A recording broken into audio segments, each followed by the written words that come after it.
This is the One Piece Podcast, episode 586 for the week of Friday, September 13th, 2019. My name is Ed. And my name is Alex. And on this episode this week, we have our very good friend, this very special guest, translator for One Piece in Weekly Shonen Jump, that's Stephen Paul. Hey, my downstairs neighbors already have their Halloween decorations out, so it definitely feels like Friday the 13th over here. It's extremely spooky. I mean, that's like, you guys have to change the decorations because the weather doesn't really change. Yeah. All right, and from Viz Media, we have Jeff Ruberg here. Hey guys, I'm excited to talk about California in this intro segment. It's hot.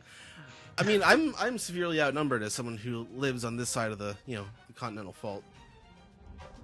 West Coast is in full effect. That's true. Yeah. Yeah. And speaking of West Coasters, we have Jill here today.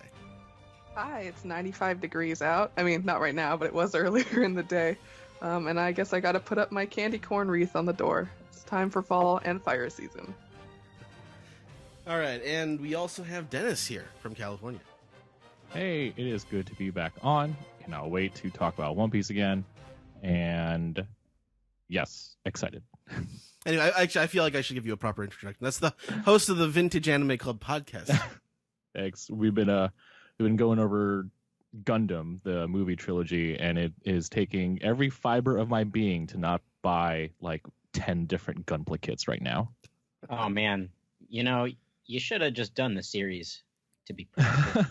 I'm one of the people. I feel like I'm in the minority, just because I hear this from a lot of people who say that they prefer the 3 movies. But I think you got to go with the TV show.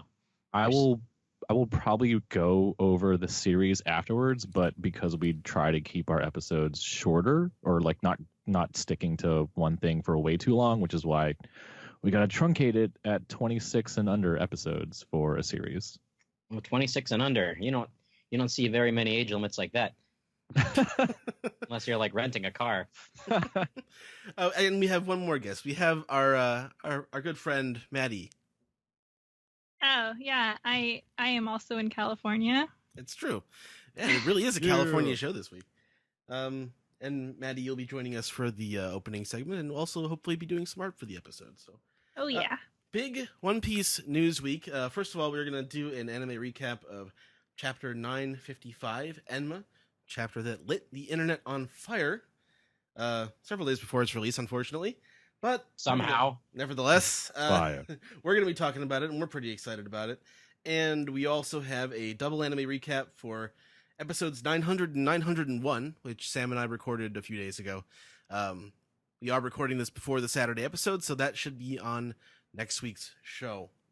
And as for anime news, the One Piece Stampede movie is coming to America. The week of October 21st, I think. Yeah, I think most places are saying the 24th. Yeah. Okay.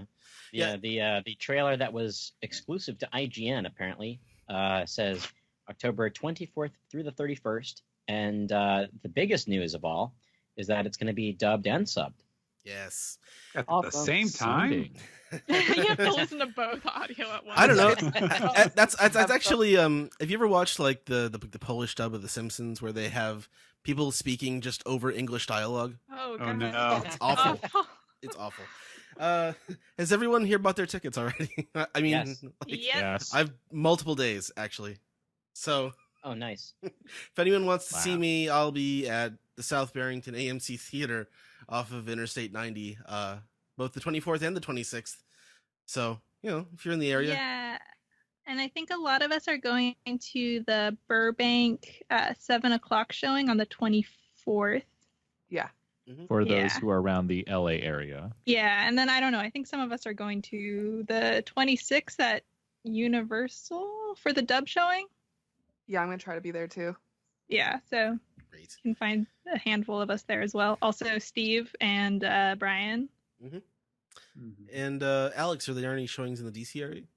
Oh yeah, plenty. I can tell you right now that I will be going to the Georgetown AMC on the 24th. So basically the night it opens, and probably other DC area theaters between the dates that it will be running, because I get to see another One Piece movie on Yeah. the big screen, and it's going to be in Japanese this time, and dubbed. I want to see both multiple times, and I look forward to seeing One Piece fans come out of the woodwork around this area.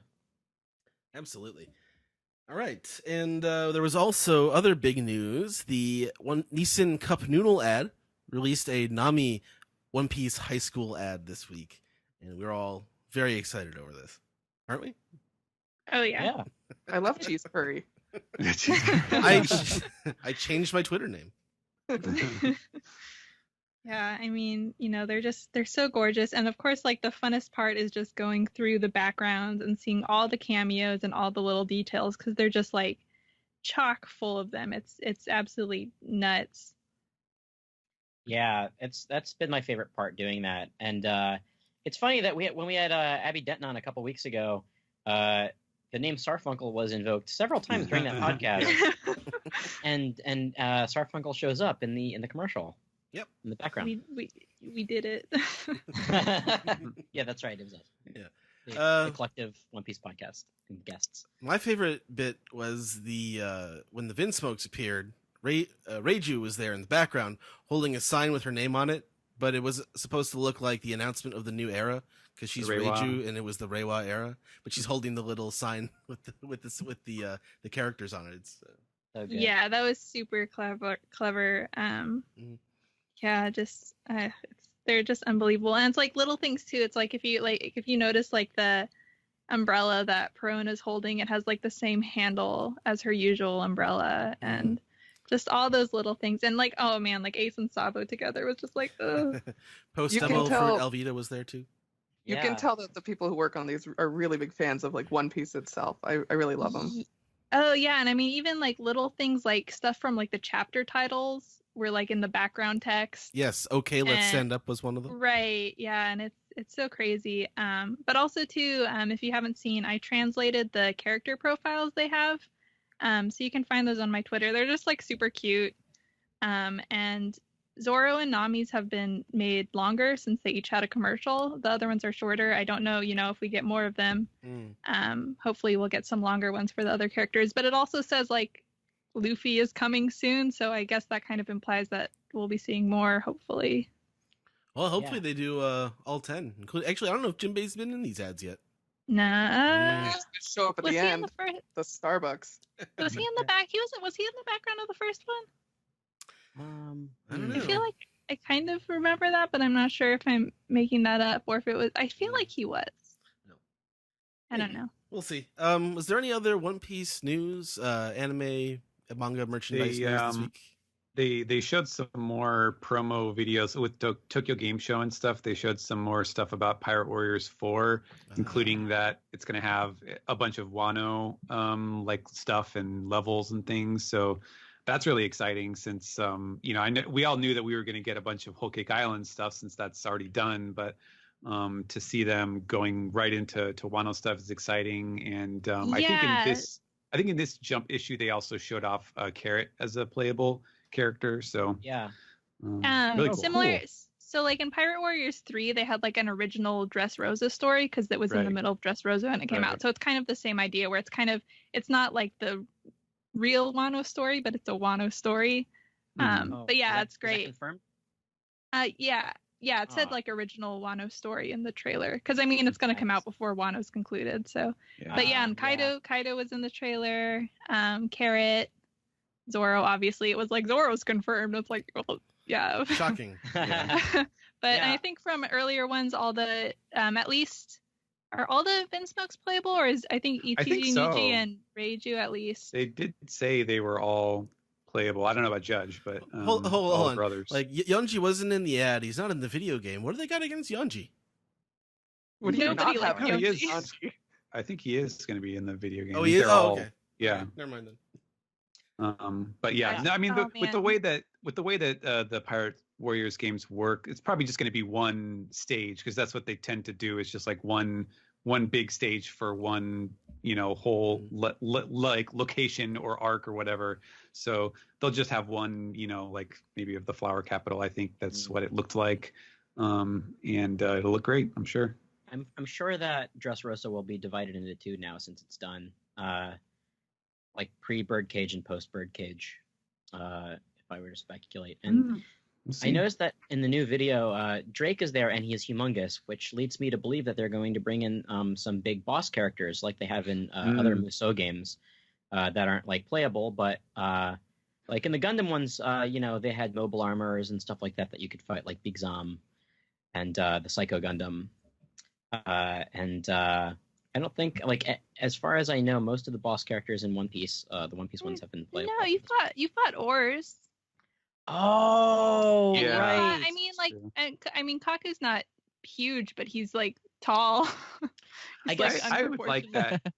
I like if they could, because like the what was it, Unlimited World Red, I think they did a really good job with like big bosses, like you would fight Caesar and he would be in his giant cloud form and stuff. Like I think they could, if they could work that in the Musou style, I think that would be really cool. Would open a lot of possibilities. For sure. Now I was getting my hopes up a little bit about the game. It says 2020, but if it was coming out like later 2020, perhaps it would come out like after Wano was done. Like back when Grand Battle 3 came out, let's see, Skypiea had just barely ended, or it was about to end in the manga, and Luffy had his golden rifle attack, and Inaru was in it, and he had his Amaru form and the Mamaragan and all that. So it made me wonder if like maybe they'd be going back to that well of, oh well, if the manga is here, then we're okay in video games with some spoilers that are pre-anime. But I was getting my hopes up a little, I suppose. Yeah, no date yet. Just 2020. All right, and one last thing, very special segment on this week's show. Back at Otakon 2017, Alex, you and Kelly had the opportunity to interview Toshio Furukawa, who is the voice of Ace in One Piece, and also his wife Shino Kakinuma, who is also there. Alex, is there anything you want to say about this interview? Because this is going to be the first segment that I start off the show with. So, do you have any memories of this interview you'd like to share first? I remember it being very nice. It was everybody at Otakon was pretty helpful in terms of getting it going. And it's a lovely interview. The two of them are married, and they're very cute together. She had played Videl in Dragon Ball, as well as Sailor Mercury, I believe, in Sailor Moon. It looks like she played Naru in Sailor Moon. Naru, okay. Never mind. I got my wires crossed. Well, we're not going to edit that out. Anyway, it was a great interview, and I remember it being really cool. I really wanted to ask him to do Makan Kosapo, but I was too scared to, which it's something that I rectify a little bit in the Toru Furuya interview. And actually, she is currently in One Piece as Otsuru. Oh, and she was also Gimlet. Oh, Gimlet! I think we did ask a Gimlet question. Well, it was 2 years ago, so you can be forgiven for forgetting. Yeah, it's been too long since. I mean, I don't remember the finer points of the interview. I'll be perfectly honest, but I do remember that I was very. I was much more lax than I was when I conducted the Furuya interview a couple weeks ago. All right, so let's go into the interview, and then we're gonna start with an manga recap of chapter 955. Let's get on to the interview. Let's do it.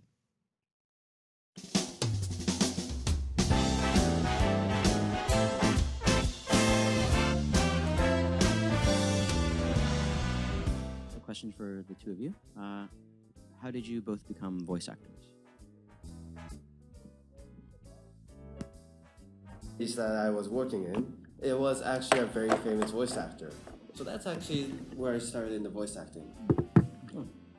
私もクラシックの音楽を勉強していて、舞台表現というものを研究している時に彼が主催する劇団があったので、そこで表現を学ぼうと思って入っていったら彼がたまたま声優という仕事をやっていて、それで紹介されて声の仕事をするようになりました。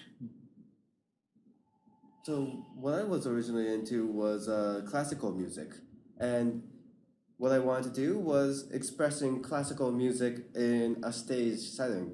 So in the idea of stage, I wanted to see what actually happens on a stage, and the stage that I happened to visit was Furukawa-san's stage, and he happened to be a voice actor. So that's my start into voice acting. その時は僕がボスだったので、ちょうど同じような感じでこうボスが声優の劇団に入ったところで同じみたいなるんですね。Actually, sorry. Back then, Mr. Furukawa wasn't a voice actor, but getting into voice actor due to the boss there. So same kind of path. So, do you read or watch One Piece? And are you familiar with the story of Ace when you received the role? ワンピースの質問なんですが、ワンピース読んでいましたか？そしてエースの役をいただいた時といいますか、回にまつわるストーリーはご存知でしたか？最初は全然分からずに突然海賊だということと白ひげ団のセカンドコマンダーですかね、そういうキャラクターだというだけ聞いていただけで、最初にアラバスタ編で出てきて数回出て、それから次に出てくるまで8年間ブランクがありました。ですのでそんな大きい役だってあまり最初は思っていませんでした。そのまま出ないんだろうというふうに思ってましたね。At first, I didn't know. The only things that I knew was that he was a pirate and he was the second commander for Whitebeard. But that's pretty much all I knew back then.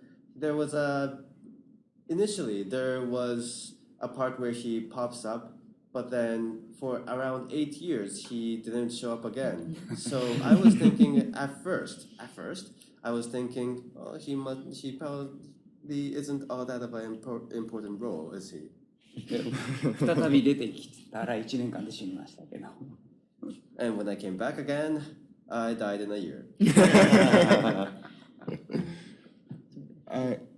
Do you still read or watch One Piece today? 現在もワンピース読んだり見たりしますか？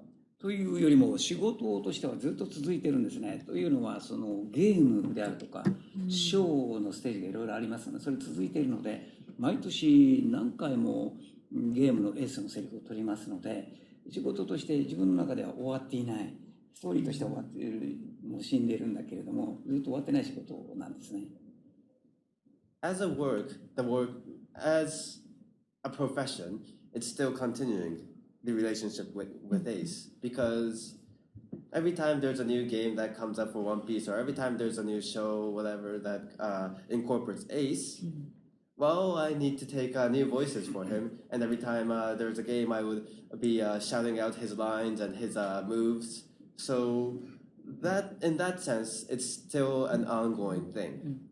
Furukawa-san, your character was part of one of the most dramatic moments in One Piece. What was it like to record that final dialogue between Ace and Luffy?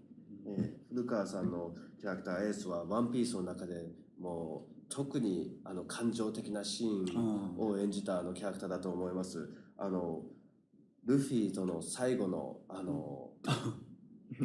会話といいますか、その時のお話を伺ってもよろしいでしょうか？死ぬ時のセリフは非常に難しくて、ここに穴を開けられてしますね。でダメージが大きいと思って、そういう感じの演技を最初したんです。だからディレクターはそうじゃなくて、全くダメージがない平安な感じでやってくれというふうに言われましたね。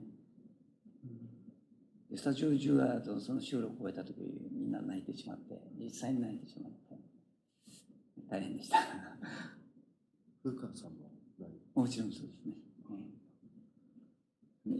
声優さんとかスタッフもみんななんかこうティッシュで鼻をかんだり、ハンカチを出して拭いたりですね、そんなことをしてました。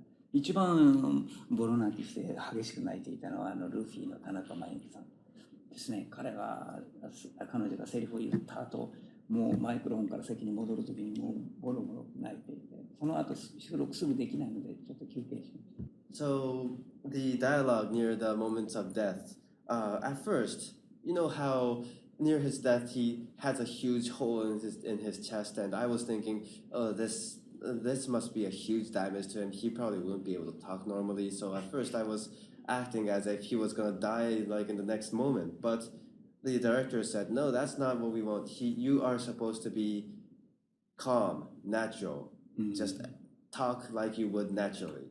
So I did that, and it was a huge success, I guess, because the entire studio, all the staff, all the voice actors, we all cried. After that scene, Mr. Tanaka Mayumi, who voices Luffy,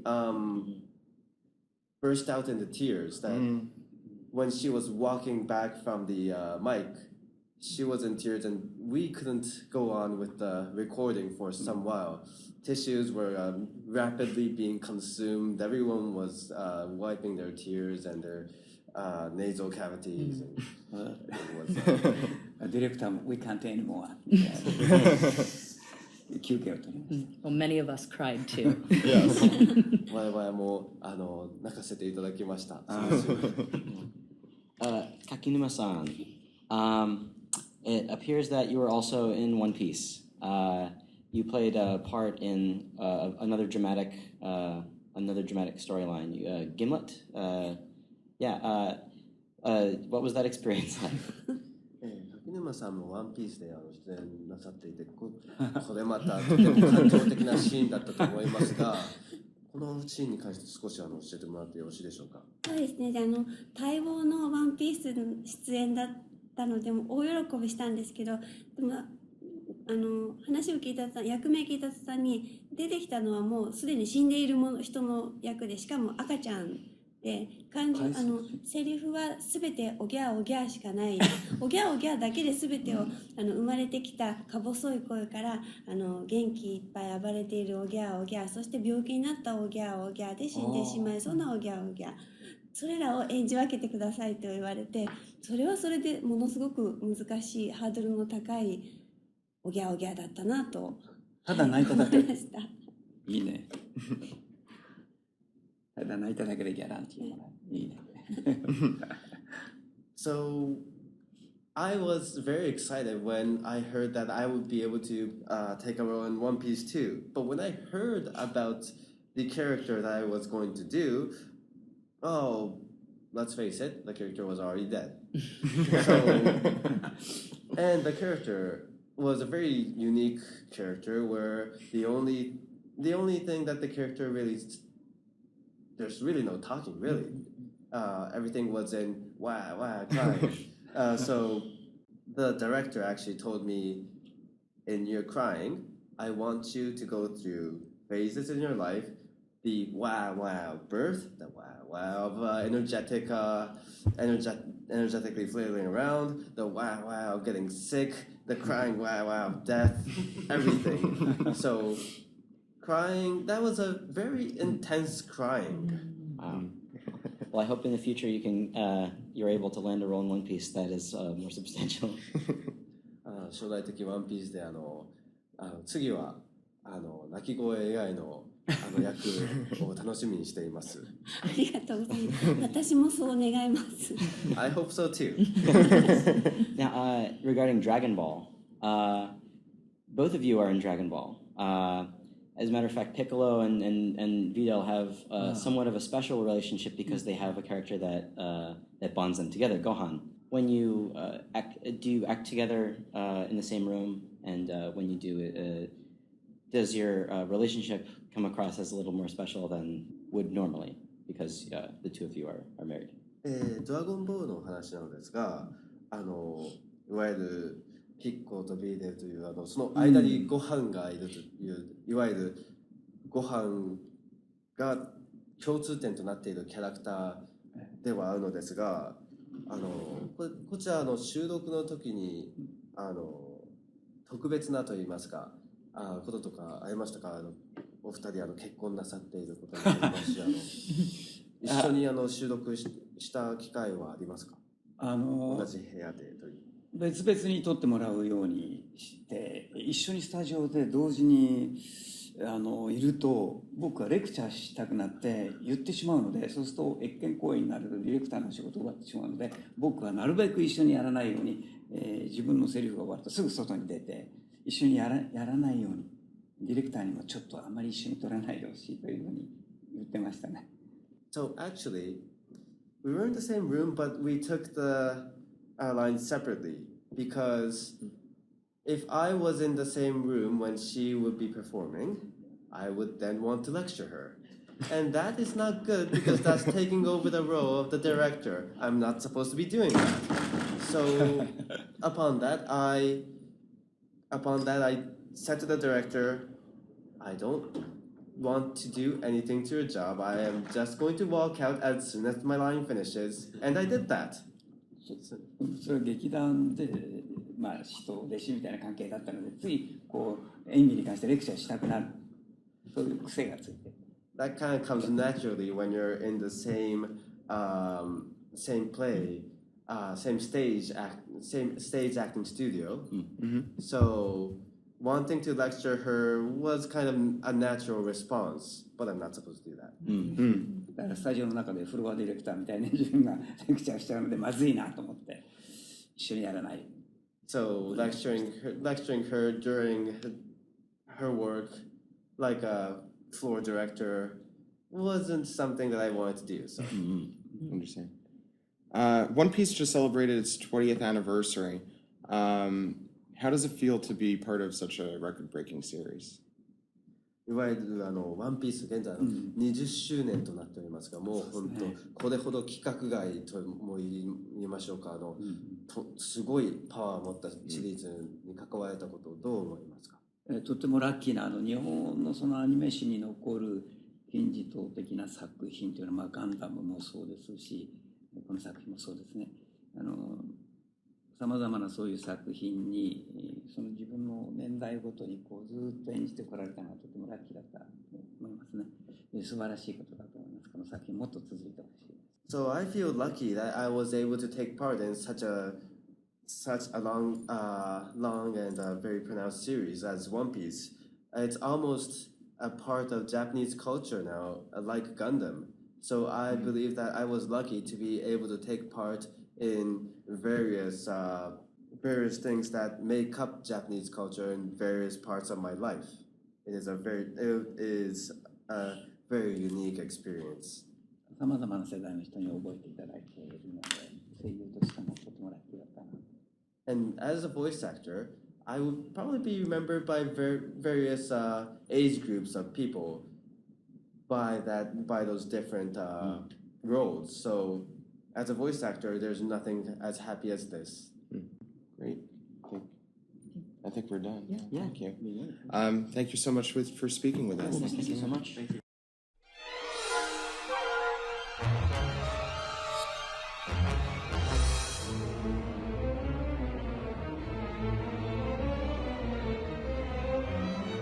This is the manga recap for chapter 955, Enma. Alex, you want to tell us what's on the cover page this week? Well, this is volume 6 in Gangbedge's Oh My Family. Stopping at this island to stock up food, and at first glance it looks more of a rocky mass than an island, but upon further inspection it's Dressrosa. It's the return of deep dish Dressrosa. We've gone back, Kate. Now, if there's anything that I could think of that would make Dressrosa better, it would be Gangbedge and his family. So, yeah. I'm on board for this. Hey, I mean, it's like, it's too bad that Rebecca's at the Reverie right now, because she would be like, "You have pink hair, I have pink hair too. Something in common." Who's actually left the Dressrosa now? Yeah, I was gonna say. That's just gonna get there and see a giant statue of Luffy. He's gonna get mad. I guess the Doflamingo family, were they taken to Impel Down as well, or are they on jail on Dressrosa? I hope not. I mean, dumped him in the sea. Got them all. Yeah. Not as good as a big box labeled, not as good as Baroque Works, and then sent them to Australia at some point. But so they're stopping at the island to stock up on food in particular. I like the way he's pointing. It's like, There. Well, Yeah. this would be a great place to get This to. island, this place, whatever this place This is. one. Well, land over here. This island. All right. Any more thoughts on the? Actually, I think Oda's. I'm not sure if maybe it's the assistant. Those waves look a little bit like Wano waves, just a little bit. Hey, look. I mean, They've been to Wano for a while. yeah. Okay. Anything else about the cover page, guys? One thing I forgot, since I haven't been on a little bit, I did want to remark on. I love their sail now, on their new ship. I think it's adorable. Yeah. Not featured in this week's cover, but last week's, I think. Yeah, I love his family too, so it works out. Yeah, so we will start the chapter in a little mini flashback. You can tell because you have the little the gray background around the coma, the frames. A flashback to slightly earlier in the arc. Yes, Hours ago. Yeah, mere hours ago on Wano and Ringo, apparently. Hiyori says, I'll admit I'm worried out of my mind for Porotoko, but for now, Kawamatsu, I'll refrain from meeting the others. Sentiment is forbidden before a battle. Please join your strength with the others, she bows to him, and find a way to protect Wano. And he pleads to please rise, princess. No, please don't bow at me.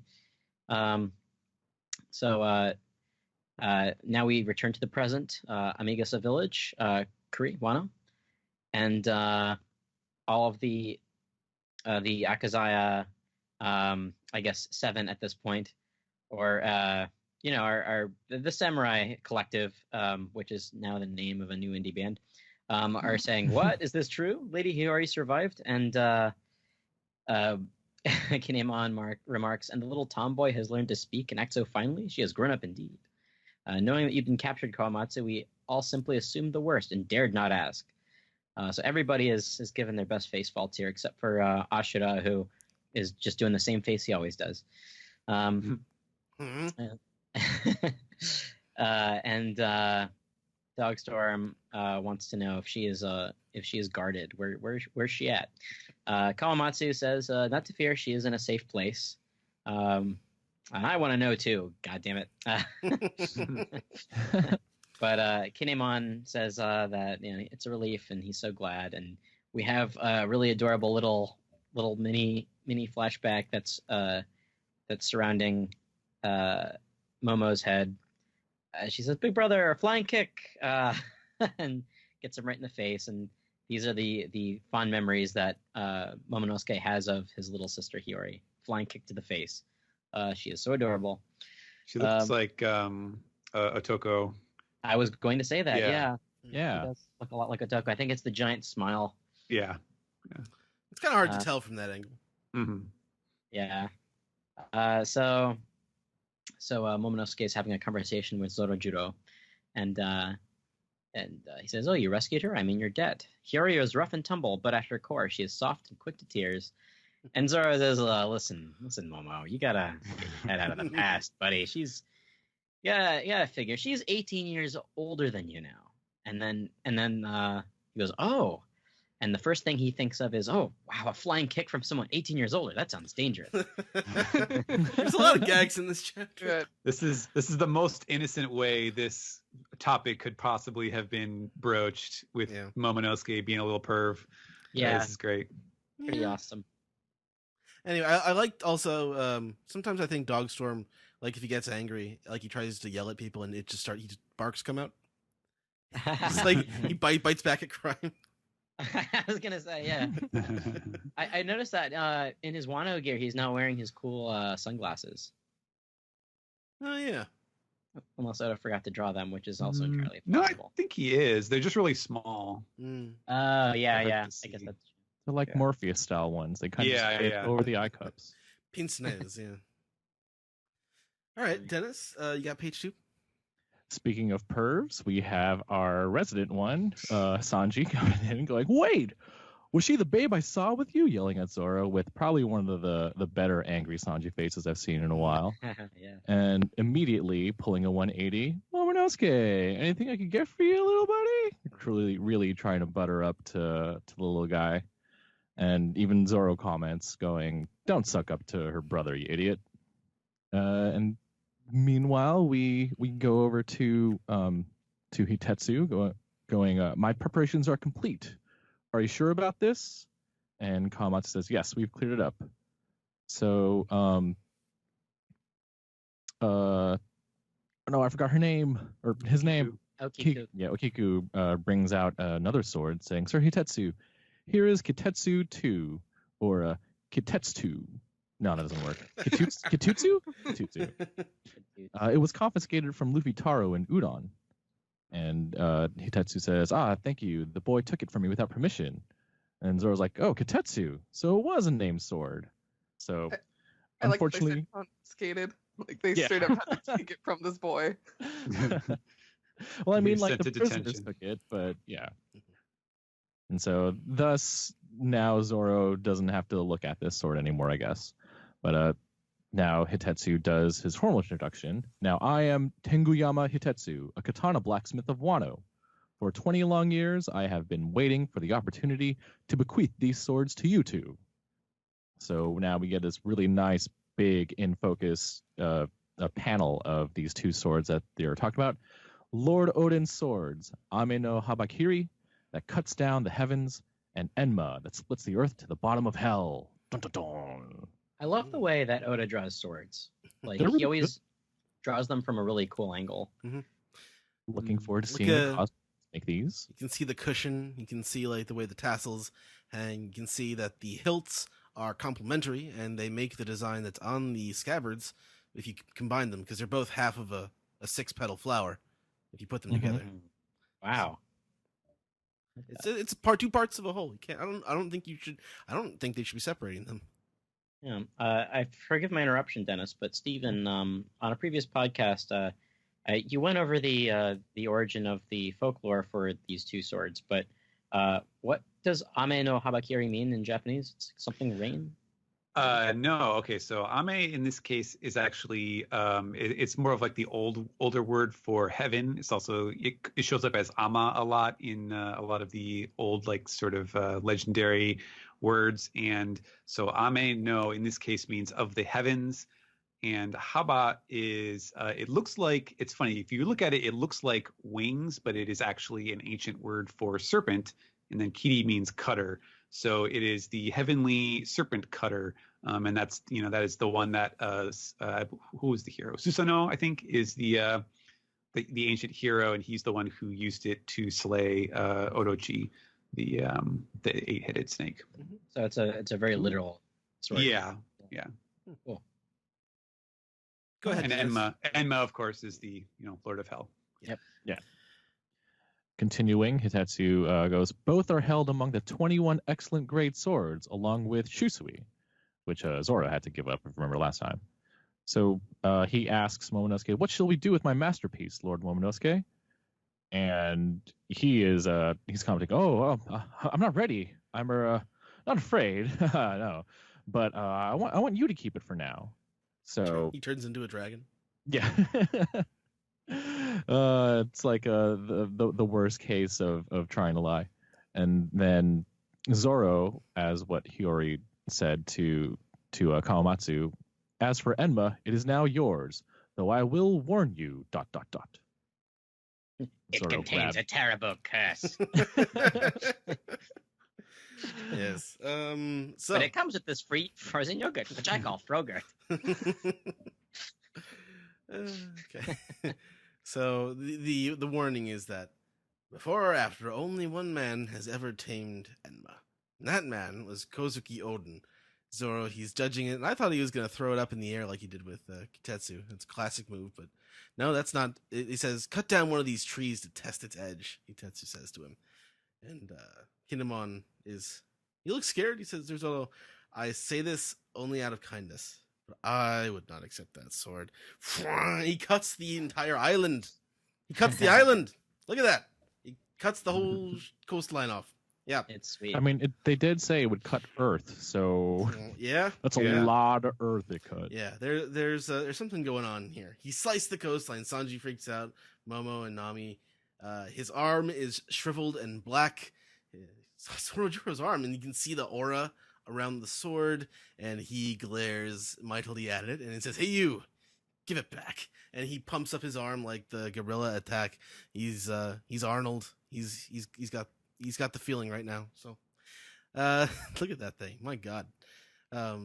So the sword, we are told by Hitetsu, exudes its wielder's ryuo on its own and slices more than needed. Well done. A normal swordsman would be a mere husk right now. And this actually goes back to something that earlier this year I was watching the fight between Mr. One and Zoro. And the lesson that Zoro's master was teaching him was that about a sword that could cut anything, but the sword that cuts anything is the sword that can also cut nothing. It cuts only what the wielder wants it to do. That's a problem with this sword. Like, that's like, he's going to have to hold back. Zoro's going to have to like fight against himself, against his own power, to control his power, to really master this sword. And I think that's what Hitetsu was talking about, to have a sword that can cut nothing, or the sword that can cut everything. And, you know, I was thinking about that a lot. I was also thinking about Zoro's master a lot later on in this chapter. We'll see. So, Hitetsu says, what shall we do? Would you like a different katana? He says, oh, I'll take this one. Enma, huh? So by the time I'm used to this, it'll mean I've gotten that much stronger now, won't it? And Kawamatsu is cool. Like, I pumped my fist after I read this page. Kawamatsu's like, I can't believe this guy. Look at that. Kawamatsu, now he's a believer of Zoro. He's so he went from being, this guy's crazy and delusional, and now he's like, this guy's crazy, but I like it. Yeah. Yeah, that's like this was so exciting. This is a really exciting page to read. That's some serious power there. Anyway, moving on to the next page, Stephen. All right. And now we are at, once again, Amigasa Village, and it is now 3 days until the raid. And Robin is going over some intel, putting together the picture of what the battle forces look like right now. We've got 20,000 soldiers attributed to Kaido's crew, and 10,000 in the procession for Shogun Orochi. So we should expect Onigashima will contain 30,000 enemies on the day of the big feast, the fire festival. And Shutamaru is like, okay, well, the good news is that it's going to be off on, Onigashima. There's not going to be any people there, ordinary people who are innocent. But it does mean that we will be in the enemy's own backyard. So even those mansion plans that we've got there, it's only going to help us so much. We're going to be right in their clutches.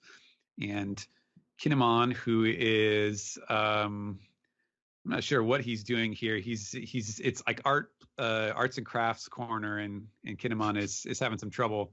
But he says, yes, and we have 4,000 at best, though it will not be a true all-out battle. So Oda handily draws there 30,000 versus 4,000. It's not going to be meeting on the field of battle. It's going to be a little bit more unconventional, since it's going to be at this mansion, whatever that looks like. Maybe Kinemon wrote that on the panel there. That's it. You can't see it, but it's just like a blackboard right behind him there. And then over at Itachi Port in Kuri, which is where we last saw Frankie, he is making orders. It's kind of a shame that this panel is so tiny, because it looks like there's a ton of detail with all of these ships. But they are clanking and clonking away, fixing up the ships. Frankie's like, we don't got time. I want to be able to ferry 100,000 men, which seems a bit excessive. And the guys are like, yeah, we're not going to have that many. And he's like, well, there's nothing wrong with aiming high. And they're like, well, we don't. It's a lot of hard work. It's not going to go to use. And then they're starting to put a betting pool on how many people they're actually going to get. So Frankie's got to be extra at all times. God, this joke makes no sense if you got the translation wrong. And then we go over to the labor camp in Udon, where we last saw Luffy training, and now he does a King Kong gun, and he completely destroys the giant slab of iron, and the prisoners are freaking out. Whoa! And Luffy's like, whoops, well, that was a failure. And Hyo agrees. Oh yes, you strained too hard. And they're like, what? You just completely obliterated that thing. That was a failure. So it's a different kind of training that Luffy is going for. And lastly, you have one tiny panel here of Momonosuke with his foster dad here. They're working on their sword training in the bamboo grove outside. And Momonosuke is like, Zorojuro, they told me not to say Tsunachi. And Zoro's like, oh, you mean that random thing that came out of nowhere that was attributed to me off panel that I've never actually said before? Yeah, I've never said that before. And Momonosuke is like, what? So I guess that closes that loop. I don't know. It's just something the old guy in his village told him. Who Which old guy be? Which old guy? Yeah. Anyway, I like the little detail that Zoro has been like slicing up the bamboo and letting it stack there without falling. That's nice. In the background. It's cool.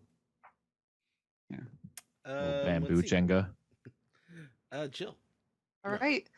And then here we are, Amagasa Village, 2 days before the raid. And Luffy and oh my god, how did I forget her name?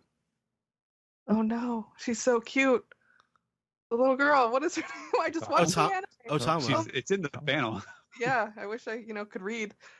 So Luffy and Otama are arriving on Chopper, which is one of my favorite things. I love that Chopper's so big now in Walk Point that like people could just ride on him. I think it's great. But Luffy is completely conked out because he has been training for so long that he's kind of resting up for the big day, basically. Otama had Hitetsu worried sick. And then the Yakuza bosses come in saying, Kinemon, we got another 200 to add to the total. And that puts our total manpower over 4,200. Blaze it. God damn it. They say there's no word from Law. And then Shinobu, who apparently still has something against him. If he doesn't show up, that's no skin off our backs. And the Chopper's like, no way, he's really powerful. Come on, Shinobu. Get over your hate boner. And Otama's making, because earlier in the arc, she was told that she made her living as much as she could by making the hats, and she taught Ace to it, so she's making the hats, the straw hats. Mm-hmm. And we go down to the prisoners' quarters in the Flower Capital, and I have no idea who this is. I don't know if I missed this ninja. I don't know if this is Shinobu and Drag. I don't know what's happening. Like a lot of people, I've noticed that a lot of people seem to have typos where they write Shinobo instead of Shinobu. I think this is Shinobo. There we go. Shinobu is here, looking in on the prisoners' quarters, saying there's nothing you can do for them. They'll arrest even the family members who dare to protest, even though basically all of the Flower Capital knows that Orochi was wrong. They're still kept up because he won't admit it. And they, the prisoners themselves say, hey, it's nearly the day of the festival. We want to go to the festival. Let us out of jail so we can go to a festival, because that's what happens usually. And the guard's like, no, silence. And they're like, oh, damn it, this is our final chance. We want to join in with everyone, risking our lives. I think that was like, oh, damn it, that was my best idea. Let me out to go to a festival. Oh, man, no, really? Come on. Oh, please, I'll be good. But it's the Fire Festival. I have tickets. Sandwiches. Just do the old look. We all need to go to the bathroom. At the same time. We're all too afraid to go separately. So we'll keep an eye on each other. It's too dark. Kinemon talking into one of the smart sounds says, well done, everyone. Use your remaining time to travel and prepare. Let us meet at the port in question. As everyone is all excited and they've got it.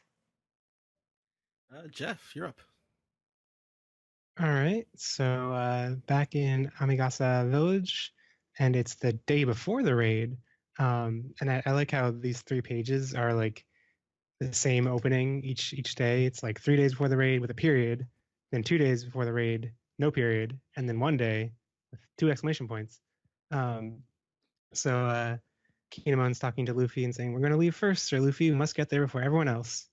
And Luffy's like, okay, our Sunny's here on the coast. And he's like to Kinemon, don't get spotted, all right. It's like, preposterous. We've been scouting it out. Remember, we're counting on you.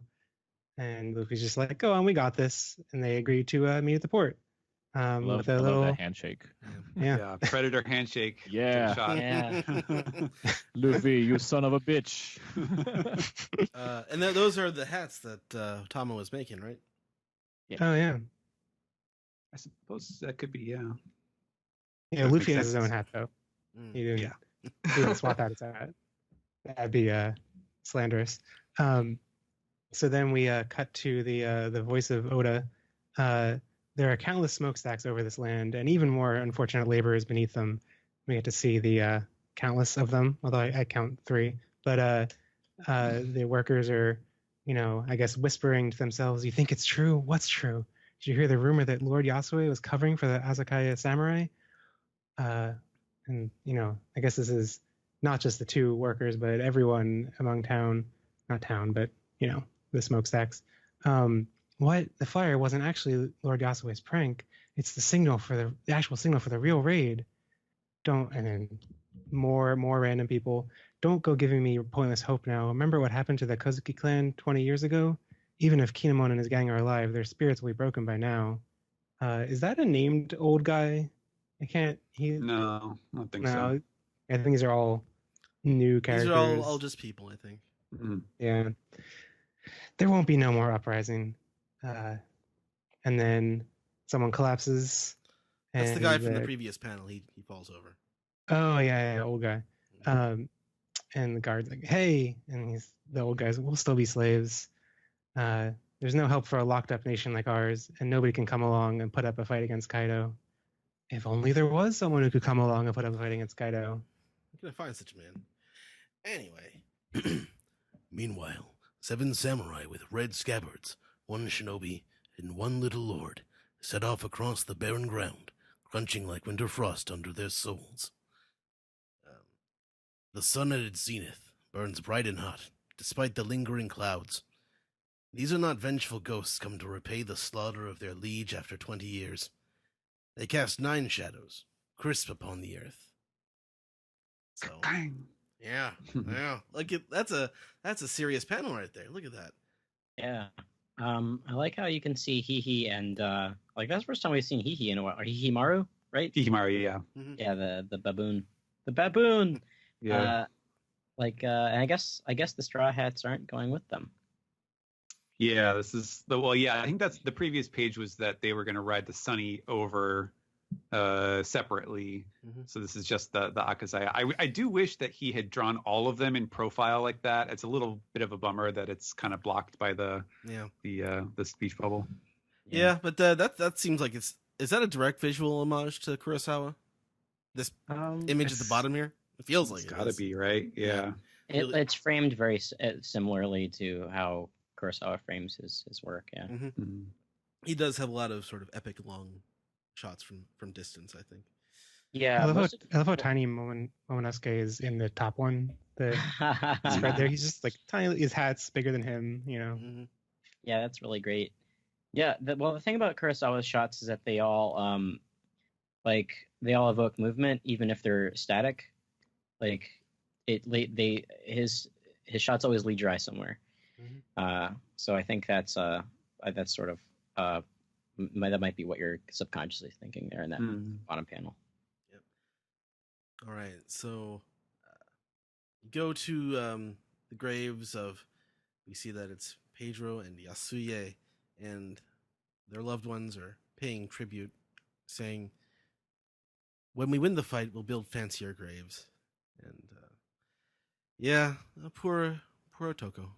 Yeah, but she can't. And it's creepy. She can't help but smile. It's Mm-hmm. Anyway, and at Pedro's grave we have Wanda, Carrot, and Shishilian, and Wanda sheds a tear. It's very sweet. Carrot, I think, has had more time more time to deal with it. I think she's not quite as broken up over it. As she was previously. So anyway, Hitetsu, we have one final scene with Zoro and Hitetsu. He says, "Boy, do you find that Enma fits comfortably in your hand?" And I was like, "What? You already wield Kitetsu a third. That's one of mine." "What, really? Like, Yeah, Zoro never would have thought that the guy named Hitetsu would have forged Kitetsu. Come on, No, man. there's no way Zoro No with way. the one green shell shared with Luffy is gonna think that. Okay, but Hitetsu continues. It works much like a cursed blade does. The weak cannot control it. He continues. The most likely reason it feels familiar to you must be some twist of fate. You see that White Blade, Wado Ichimonji, and Enma were both crafted by the same man, the blacksmith Shimotsuki Kozaburo. Shimotsuki, huh? He broke the laws and left this land over 50 years ago. Indeed. Perhaps Lady Hiri recognized your sword and gave you her father's memento. Mementos. Enma is not yet forged into a black blade. Depending on you, its rank might yet be raised. So I guess he can level up his sword. Well, it's interesting because all the super top grade swords are like Mihawk's sword and Whitebeard's blade and something else. I forget, but like those are the only two we know. But like, yeah, they kind of have to be the highest grade sword. So I think there is a precedent for that. But wasn't it also explained that like Mihawk's black blade is the way it is because it's imbued with haki, like permanently? Yeah, I think so. Yeah. Very interesting stuff. We have much to talk about when the chapter's over, but let's continue. With a zwip, Luffy continues his Ryo-O training, and he manages to bust that tree without actually hitting it. And Luffy laughs to himself and says, "Just you wait, Kaido." That tree's probably like 500 years old. What are you doing, Luffy? One of the few remaining... Missed getting cut by Zoro, so then... Yeah. The few remaining trees. Yeah. Yeah, luckily it's not a like a national park or something. He'd be in deep shit. So we return back now to the flower capital, and Orochi is on the Smail with somebody. And he says, "Udon is safe and well." Yes, sir, no problems. Wait, was it a bad report? Untrustworthy fool. But as long as I have this information, that is enough. A switch from Habu Port to Tokage Port. Kozuki Hiyore still alive somewhere in the north. So, so Steve tweeted at me earlier, and I suppose this is the Emperor finding out that, basically finding out that the rebels are going to Endor. I'm afraid the Deflector Shield will be quite operational. I'm afraid that Onigashima will be quite operational when your friends arrive. And bang, we see Law for some reason. Now the thing that is interesting about this is that the panel is oh, never mind. It's never mind. It's symmetrical with Hitetsu and Zoro up there. So perhaps he was talking to Trafalgar Law. Did Law spill the beans? Who knows? Probably not. But anyway, But it wants you to think it. Yeah, that's right. That's for sure. Yeah. And there's what looks like a cherry blossom falling next to Law. So yeah, it's got a boo boo. I'm not looking forward to this page in volume form. Oh god. Oh no! Directly through Luffy's face. Come on. Actually, well, I guess that's probably why there's such a gap there. Mm-hmm. Now that I think of it.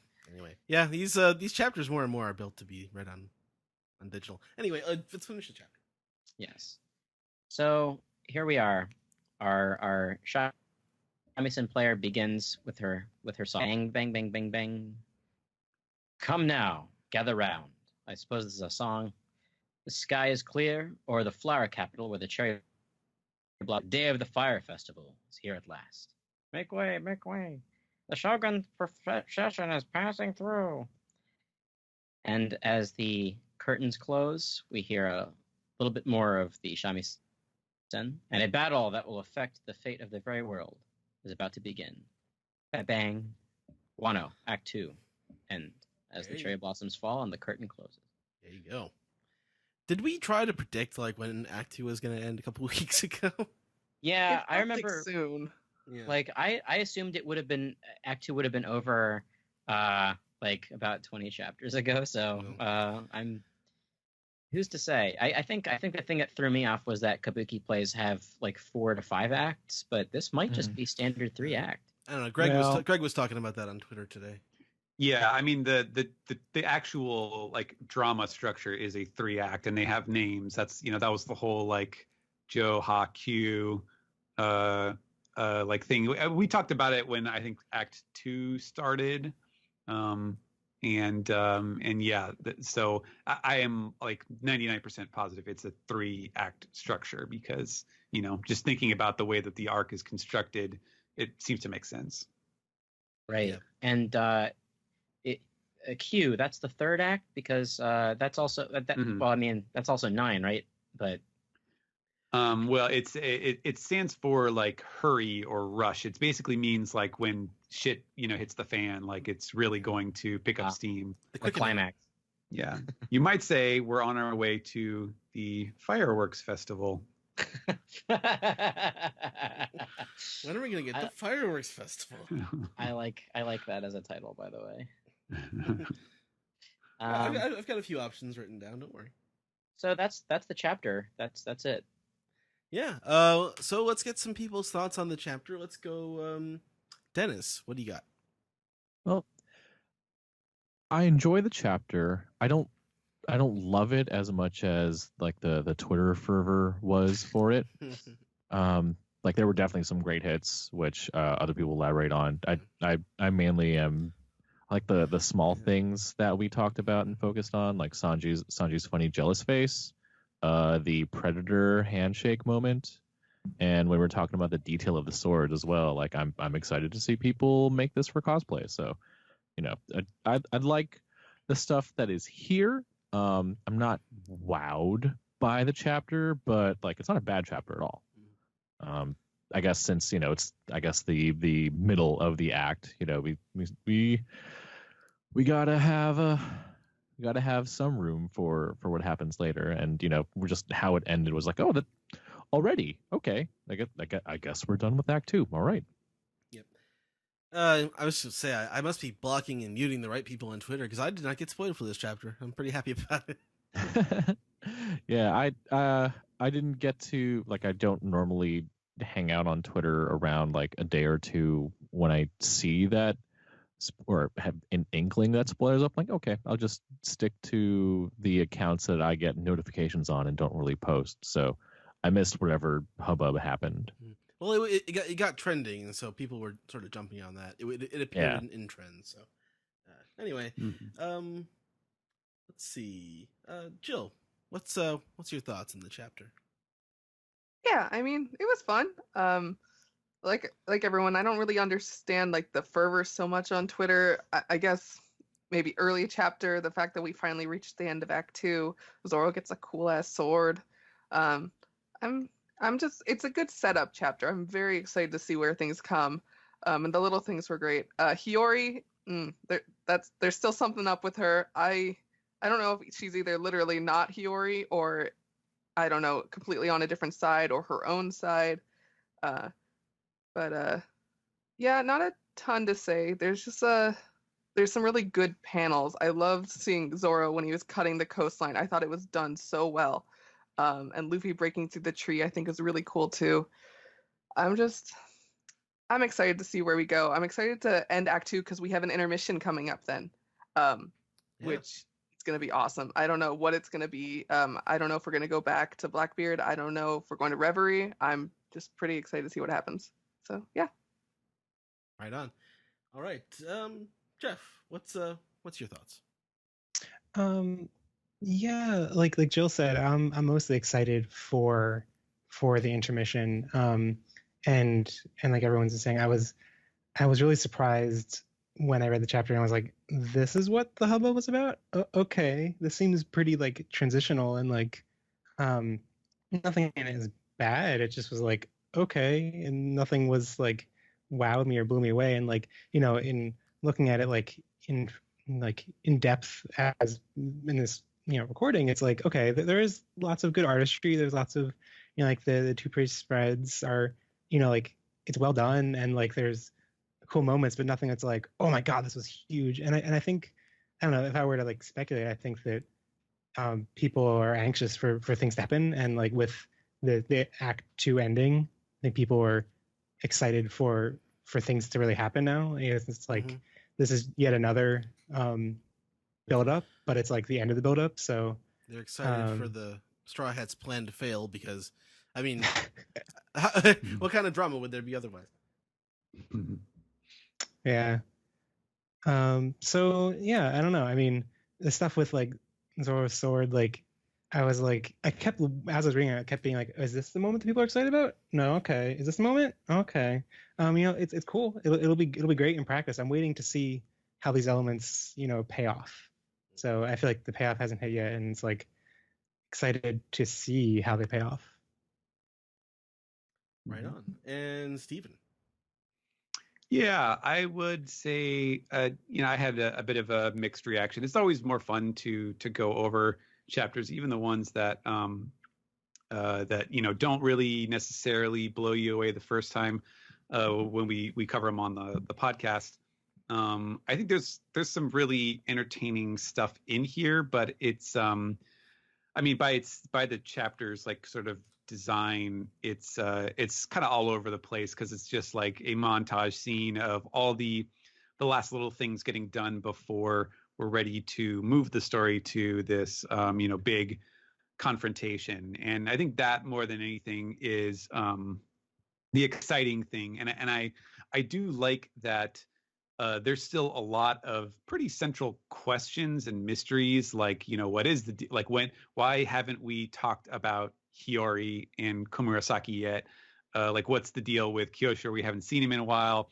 Who is Orochi I would assume that he's probably talking to the people at Udon, but maybe it's like, how does he know that there's that this is not like the way that it seems to be, who is feeding him information and all of this stuff. And I like that he preserved a lot of those mysteries and held them, even if it might seem a little unrealistic to not have talked about them. It saves for some good reveals and dramatic potential, even when we're into the sort of action phase of the arc. But some of it is, I just don't think it was that great of an actual chapter of manga. And while I did kind of clown on it when it showed up, I really have to say I don't like the way that Oda executed the whole Tsunachi thing. I think the concept is cool. Like, I think he's going for something where it's the to the people of Wano, or at least to the people of I can't remember if it was Ringo or if it was Hakumai, or wherever it was. I actually have that. I have that chapter open, chapter 950, where they explain Tsunachi. Yeah. Yeah, and the Shimotsuki people. It's yes. Let's see here. This is it's like a flashback, and Shutenmaru is he's yelling at them, and it says here. Let's see. Okay, it doesn't. I don't see that there is a region that's associated with this. No, Okay. he just goes to the graveyard and sees all these people. Yeah, I think that the concept of like, okay, there's like this, there's this sort of motto, and it's like it's something that means a lot to certain people, but there's also tragic undertones to it. Like when we see that scene with Shutenmaru when he's younger, it's obviously like this attitude got these people killed for nothing. He's very bitter about it. So there's a lot of poignancy around that, and I think obviously he wants to tie that into the story of how these Shimotsuki sort of remnants found their way into Zoro's village, and how that ties into Zoro's story. I just feel like the way that he introduced it into the story was super awkward and just not very clear. So I know I wish that, and part of that is just my personal opinion, because I'm the translator, so I need to understand these things in order to regurgitate them into English. And it was like, just like, why? What am I missing? Something? What is going on here? Yeah. So it was frustrating, but I think once it all comes whole and we see, we obviously we get a lot more of that in this chapter with the Kozaburo stuff. He's very clearly, building the story that we've all been, expecting to be told. So that's cool. But really, like, the big thing of this is I'm just glad that we're done with Act 2, so we can get the story moving forward and cut down on a lot of the clutter and most excitingly of all is see what is going to be in the interim here, because it's I would assume we're not going to be in Wanzas anymore. And Steven, thank you for trying not to make Snatchy happen.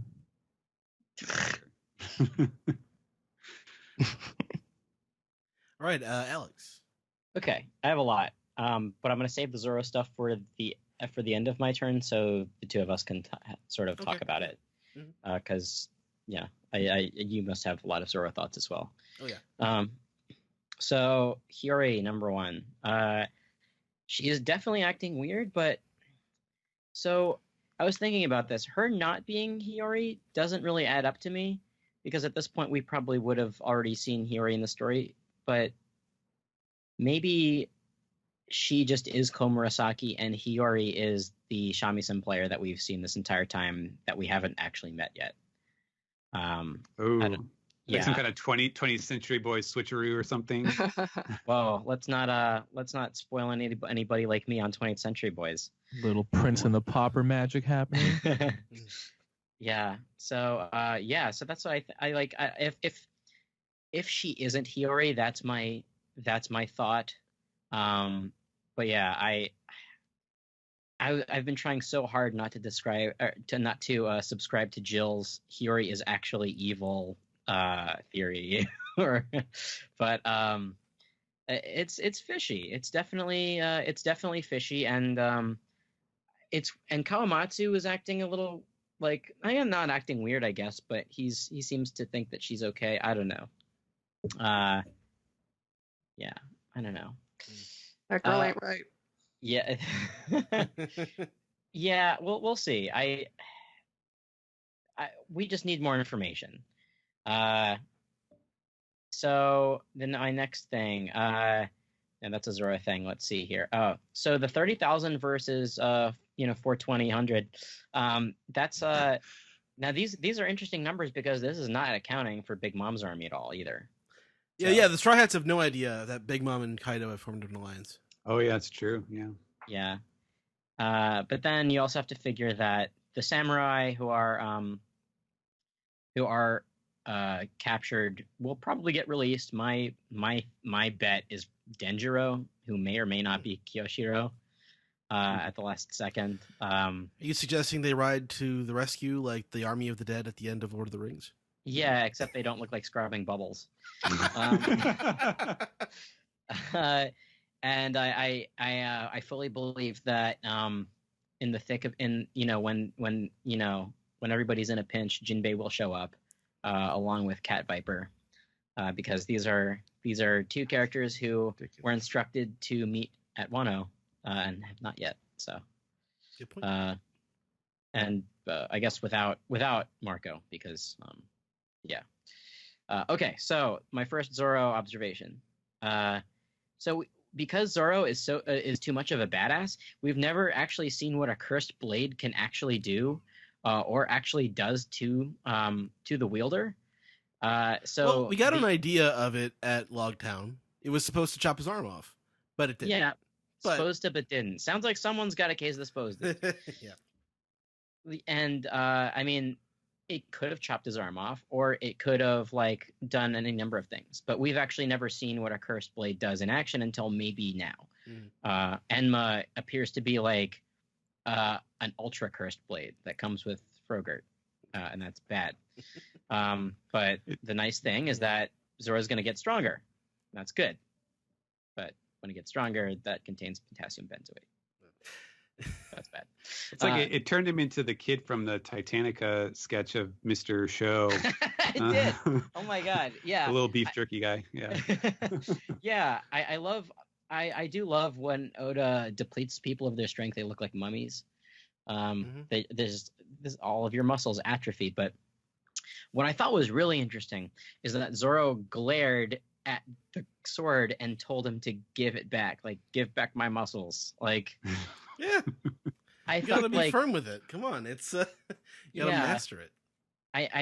I know that, like, Ed, you have been lobbying for Zoro to get humbled or whatever, but I'm sorry, I really like this development with Zoro. With him just getting stronger, and like he's not like, getting defeated by an enemy or anything like that. I mean, he did technically get like wounded pretty bad by Killer, but in this case, like, I think this is interesting. This is a different way for Zoro to get strong. Like, this is him actually overcoming probably what is the most cursed blade. Mm-hmm. And yeah, that's what I was saying about what he learned from his master, and what he was thinking about during the fight with Mr. One, is that a sword that cuts everything isn't really a sword. It's not a swordsman. A swordsman who wields it can cut nothing, or he can cut everything. Like, that's the essence of it, and that's what he learned from currently 51-year-old man. I also like that it's not only the sword that's going to make Zoro stronger. He can make the sword itself stronger through his power, which I think is great, because like otherwise it'll be like, what, we have to go around and just find like the top blades to get the strongest. Like, come on. Yeah. Well, it's like I was saying, the strongest blades are associated with the strongest wielders, swordsmen. Yeah, it's the swordman that makes the blade, not the blade that makes the swordsman. Yeah. Well, it's kind of both, it seems. Like, well, yeah. I mean, you have to have well, I don't know, because Mihawk said that, like, your swords wouldn't have broken if, that's true. If you were better. Like, so. Maybe you don't need a famous blade at all. You might not. Like, it turns out that the Wado Ichimonji is actually just made out of paper. That was the scene I was thinking of, though, where Koshiro takes the sword and like slaps the paper without cutting it. It's a great scene. Yeah, it's super good. Let's see. So I guess the sword, if I'm to understand this correctly, Steven, the sword draws out your haki without you having to do anything. Yeah, well, I think it's probably more like I don't know. I'm trying to think of what an analogy from other like pop culture would be, but it's it's sort of like it just takes it and uses it on its own, like without you like telling it to. It's not like, oh, it's so convenient, it'll just use all my hockey for me. It's more like it'll use all of it and then some, and then you'll be dead. Yeah, exactly. Yeah. Oh, I see. Yeah, because he looked pretty exhausted after that, and like I guess sort of like how Luffy is pretty knackered after using Gear Fourth the first time. Yeah, haki does take energy. I guess that I was kind of thinking of it as like a leak that like it's just like sapping his energy, and like if he doesn't control it, then it's just like all of his haki leaks out. Yeah, I don't know if that's or maybe a demon. Like yeah, I like that. Vampire sword. What else did I write down? I wrote down that having more more named 20 of the 21 excellent grade swords is really cool. That's just a cool data book type thing. And now the last thing I have is Shimotsuki Village and Shimotsuki Kozaburo. So Zoro's master. I think we are supposed to believe that this is Koshiro's father. Yes, because Toshio is 51 years old. I looked. Yep, I looked that up too. Yeah, yeah. He's 51. It can't be Koshiro, so it's got to be his dad. Probably, yeah. Or maybe that's if that's Zoro heard it from the old man in the village. Maybe that's who he's talking about. Maybe he doesn't know that. I don't know. Maybe. Oh yeah, it could just be the old man. Like his sensei's sensei. Yeah, I thought that was I think that's supremely cool, and I don't think that I think Zoro's quote unquote lack of backstory is the thing that is I think the most interesting thing about Zoro, and because Zoro is just very simple. He doesn't need to be as complicated as Sanji, who now has like a tapestry of a backstory. Right. I wouldn't expect Zoro to actually be descended from Wano. Like he's some orphan He was raised by a guy who taught him the blade. You know. I think if Zoro found out that he was a descendant of somebody on Wano, he wouldn't give a shit. Yeah, I agree. Like, yeah. So I mean, anyway, those are all my thoughts. Mm-hmm. Anyway, great, man. I am very excited for Zoro. Like that's the thing that I'm most excited about. And if you're not like, I mean, I guess there are more Zoro fanboys out there than I thought. Like, that's probably why this chapter was trending. But I love this sort of hints at Zoro's lore. Zoro gets to show off like how cool he is. Like, it's just like I like did a fist pump as I said after I read this page. It was just like, you know, that's like, he doesn't get to show off quite like this a lot. Like a lot of the time he's fighting and he has to like, he's protecting something or he can't quite let himself go, but he's sort of testing himself and feeling like his power. And that just, that really excites me. Cause like we're getting to get some backstory on Zoro from this. Like I think we're going to learn more about his childhood eventually, but you think so? I think a little bit. Like it ties into Wano with all these people from Wano being involved. Like he's gonna have a big fight. I think. Like, why is he getting a new sword unless he's gonna use it? Like, well, probably. I don't think that Zoro is going to have like an extensive flashback, but I think we're probably gonna see some Shimotsuki Village stuff, and maybe more Quina, because now you have to figure that Quina is a descendant of Wano. Right. This is all adding up. It seems strange to me that like all this Shimotsuki Village stuff is like, it's kind of like if you do any bit of like tracking and looking up old information, it's like obvious, or you know, it's like you can see the breadcrumb trail, like it's clear as day.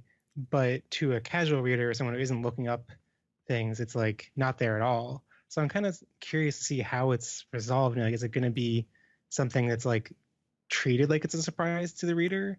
Or is it going to be some other layer as far as it actually is a surprise to everyone who has been following the breadcrumb trails? Like, I don't know. Yeah. I mean, on the other hand, Zoro seems even less interested in his own past than Luffy is. Like Luffy was surprised to learn that he had a father. I don't even know if Zoro even thought about that. True. Zoro's thought is just sword. Yeah. Anyway, yeah, you guys pretty much talked about everything else that I wanted to say. Like, I feel like this chapter was engineered to sort of anger law fans. Like, we're obviously supposed to think he's betrayed them. Like, it's but anyone it's too obvious. It's too ridiculous. Obvious. Yeah.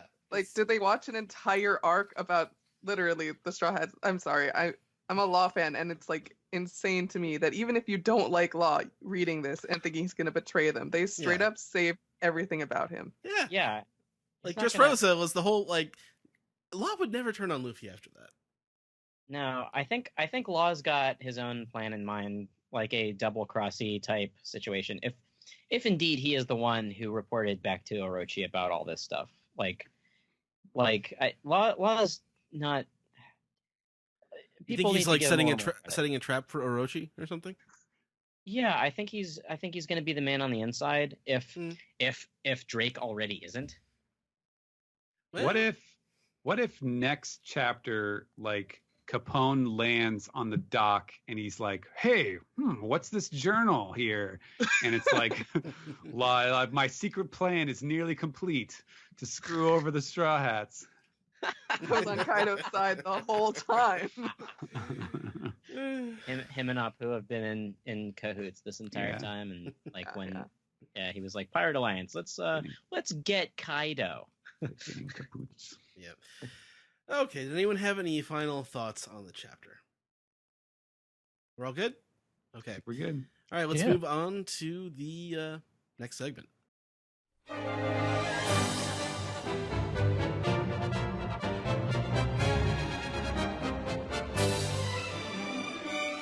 This is the double anime recap for episode 900 and 901.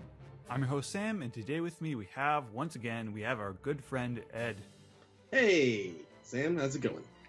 It's going, and joining us today we also have, we have Jill. Hi, can't believe we're at episode 900. See, I can believe we're at episode 900, I just can't believe we're so close to 1,000. Oh god. Yeah. It's gonna happen. We'll still be in Wano.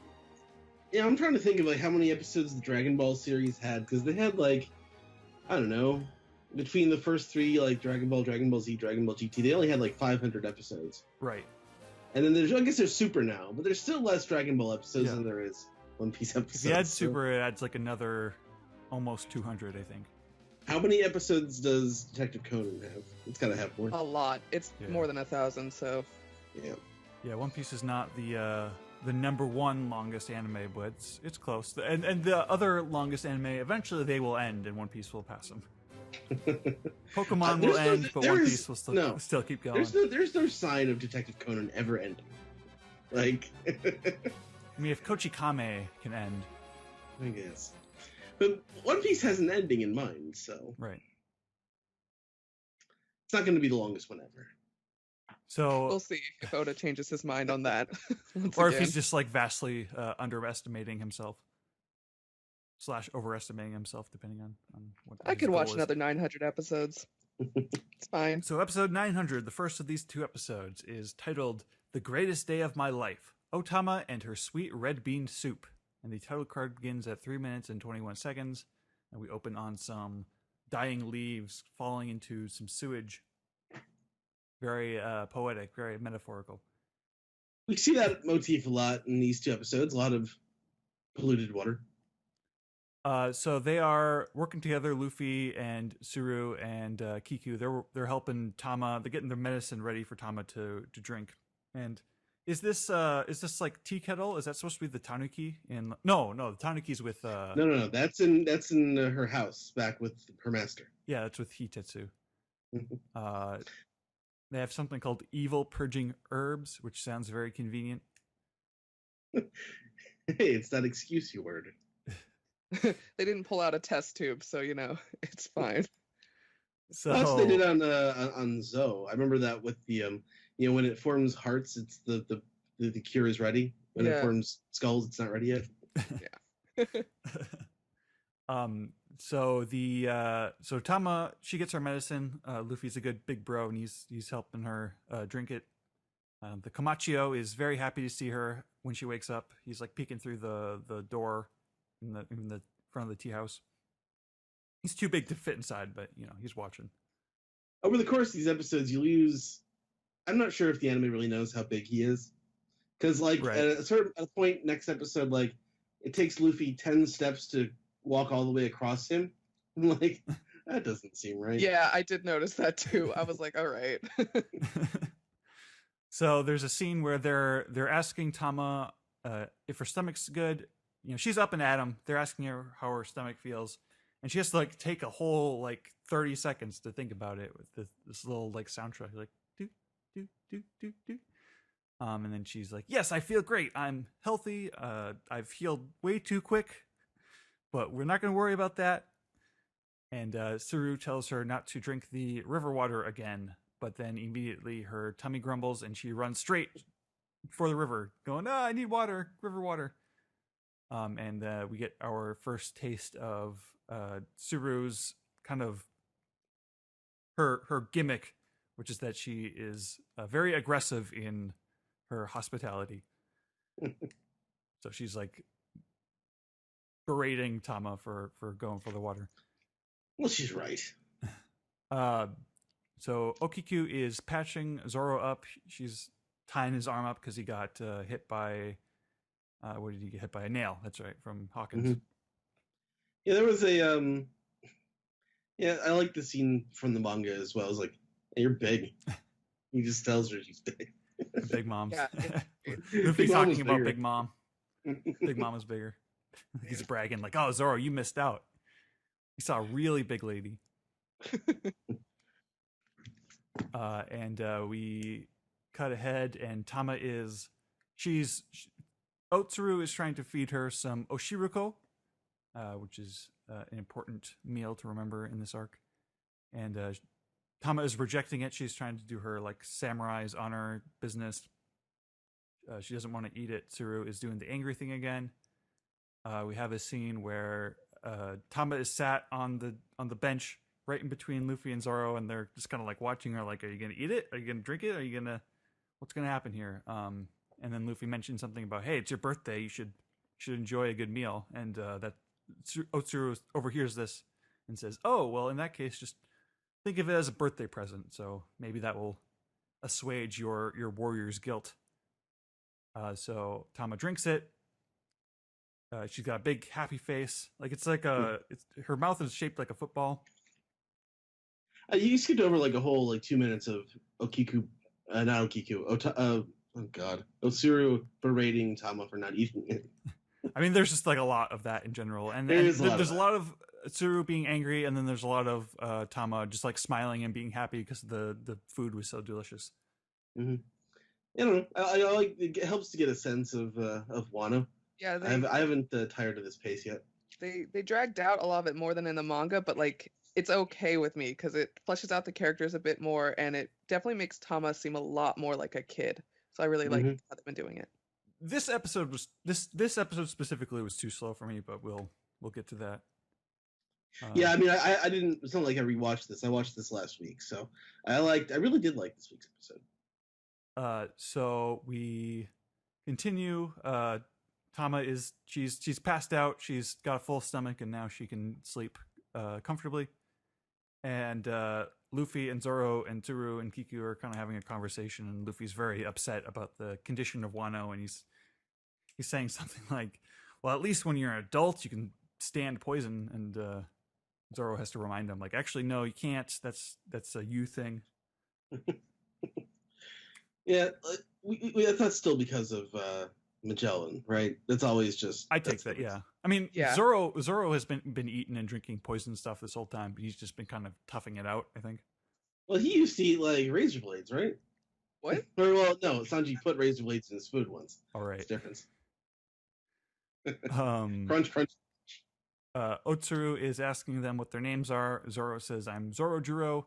Luffy almost just blurts right out, "I'm Monkey D. Luffy. Oh, I'm Luffy Taro," because Zoro gives him a look. And, that interaction is great between Zoro and Luffy. It's fantastic. Yeah, Otsuru is just like, "Oh, you guys must be from overseas then." Very, very casual about this thing that's supposed to be very uncommon in this country. So she kind of goes on to explain the origin of Paradise Farms, the good farm that makes healthy food that Odin instilled 20 years ago before Orochi took over and monopolized it and forced the poor towns to survive off of scraps and leftovers, as the name of the town implies. This is where Batman, the one and only, overhears their conversation, and that's where the eye catch of the episode starts. The eye catch this week is like very late in the episode. Yeah, I feel there's entirely too much Batman and Gazelle Man. Yeah. Like they're ridiculous, but like it carries over into next week's episode. Like, yeah, there's so many scenes with those arrows. I'm like, come on, like. How many arrows is he carrying? There's no way he has that many arrows. It's insane. So we return from our commercial break, and on what you guys are saying, we meet Batman, who's got arrows, who's got a bat for an ass. There's it's a very well animated action scene where Luffy and Zoro are slicing and punching the arrows out of the sky, and there's this very cool shot of them kind of. It's a wide shot of them at a distance, and all the broken arrows are falling around them in slow motion. Looks really cool. Action scene goes on way too long, but what can you do? And that's when we meet Gazelle Man, who swoops in and he grabs Tama because they overheard that Tama is able to tame wild animals like the baboon. It's hard to take this seriously because they're such ridiculous characters.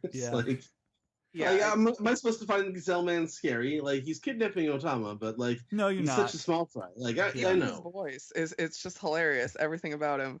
Yeah. And the episode ends with Luffy yelling for Tama, like, "Tama, come back!" And that's to be continued.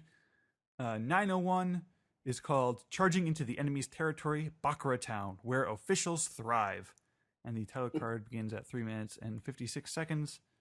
And it begins with Luffy and Zoro. They're trying to go after Tama, and Batman is still there. I didn't pay too close attention. I felt like there was, even after the recap was done, it felt like they were reusing some of the fight animation from the week before.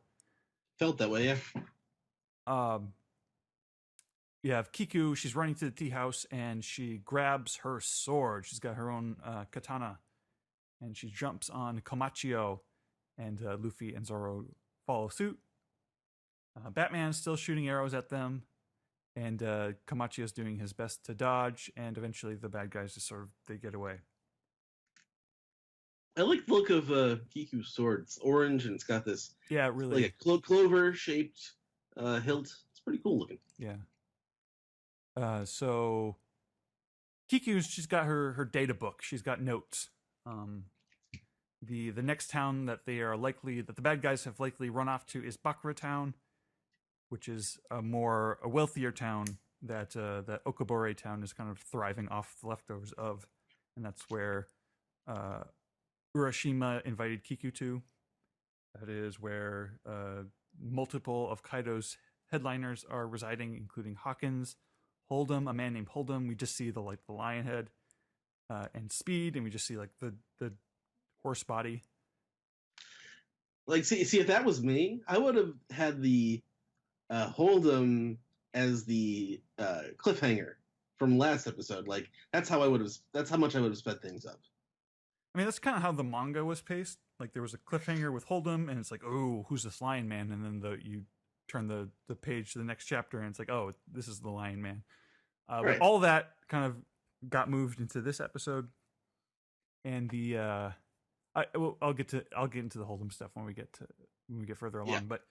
But there's this whole conversation. So Kiku, she's tying her hair up, cool ponytail. She's got a badass glare, and Zoro notices her sword. He's picking up oh, you're not just some woman. You're you're a swordsman. You're strong. And it's a weirdly dramatic scene where Kiku's I am a samurai, and Luffy and Zoro are a little shocked, but they are in the samurai country, so I don't. And I don't ask for subtitle notes ever. Right. But if you're gonna do what they're doing with this, where they put the sesha, where they're not translating it, either translate it or don't. But don't give me this parentheses. Yeah, bullshit. I don't like that. That's they did with the Okabore Town too, because it literally just means leftover town. Translation means translate things. Yeah. I think Steven's solution is pretty straightforward. I thought with the this one. It's also taken directly from Kenshin. Kenshin manga is written that way too. Yeah, I mean, I don't know. Is it taken directly from Kenshin, or is Kenshin just an example of that? Well, that's an example. Gender ambiguous swordsmen or women. It's not an uncommon thing. Right. Yeah, I did mean to mention the sesha thing in the episode before, which is where they first kind of dropped that, but sesha being the samurai pronoun for I. But yeah, it's a big dramatic plot twist that this woman who talks like a samurai and lives in the samurai country is in fact a samurai. Yeah, the sword was a big giveaway. Yeah, I don't remember if maybe Kinemon mentioned women can't be samurai. I don't know why they're shocked. I don't think it's ever been mentioned. Yeah, I don't know. So the Gazelle Man's running to Bakura Town. He's calling Hold'em on the phone. Again, it's the lion. The thing that does not translate with Hold'em is the buildup. The lion's mouth is not moving as he's talking, so you already know that a punchline is coming, where it turns out that's not the real guy. But we come to Bakura Town, and we're getting a little bit of the local flavor. There's a sumo match happening kind of in the foreground. So it's a little exhibition. This kind of stuff I like. This is fleshing out Wano. It's sort of letting you ease into Wano. Granted, it's been in Wano for 3 months, 2-3 months now. Yeah. So we're still in the beginning. It's going to be a very long arc. But when it's something that's new, when it's a new piece of Wano flavor, I think that's pretty good. Sumo wrestling. Yeah. Especially yeah, exactly. That's what I'm saying. I like this is this kind of stuff I like. Yeah, and I think it's our first time in Bakura Town, right? Because the rest is the flower capital. So yeah, gonna see a bit of it. And so this brings us to Urashima and Mouse Man, and they're talking about Kiku. Urashima is he's still got his sights set on her. He's like, I'm gonna make that woman my wife somehow. And Mouse Man is just really, really awful. Just telling him like, hey, if you take no for an answer, you're setting a bad example for all of us rich people who get to do whatever we want. So just take her, just threaten her, just kill her family, just do whatever. Don't care about her feelings at all. Just take it. And Urashima like really likes the sound of this. He's like, oh yeah, I can just be awful. And then there's the scene with the couple at the restaurant who have the tanuki for a pet. And Urashima's that's fucked up, and I don't like that scene. I didn't like it in the manga, and it just sort of let it go. I'm like, yeah, that's too dark. Where did that lead? I'm so worried. Yeah, because it definitely seems like it's setting up an encounter between Urashima and Chopper. Oh yeah, I didn't even think of that. Oh no. Well, all right. I mean, it's not like Chopper couldn't take. Well, that's true. Urashima's going to eat Chopper, and then Chopper's going to go heavy point and like kill him from the inside. No, we already had that filler, and it was weird. So that's the eye catch of the episode. And we come back, and we're in Hold'em's hideout. Tama is face to face with the lion, and it's like glaring at her. It's very abstract, like the lion is getting bigger in the frame. And Gazelle Man is winded. His side hurts because despite being a gazelle, he has terrible stamina, which is really funny. Stands there wheezing for like 20 seconds. Honestly, so funny. The background of him still just like wheezing. I actually really like that part. So yeah, we get to the big proper design reveal for Hold'em. He's a big man with like a train conductor's hat, and he's got a lion in his stomach. He doesn't have a beer gut; he's got a lion gut, and the lion's name is Kamijiro. And I'll never forget Steven's joke on the podcast when we did this chapter. He's like, "Lion Man's got nards," because Hold'em and the lion get into a fight, and the lion punches Hold'em in the nuts, but they share a pair of nuts. So yeah, the anime we didn't end up calling the episode that way. We called it, I think, Bitey Jiro or something like that. Yeah. The anime gives us a nice big close up of Hold'em's very defined testicle bulge. Lion Man absolutely has nards, confirmed, canon.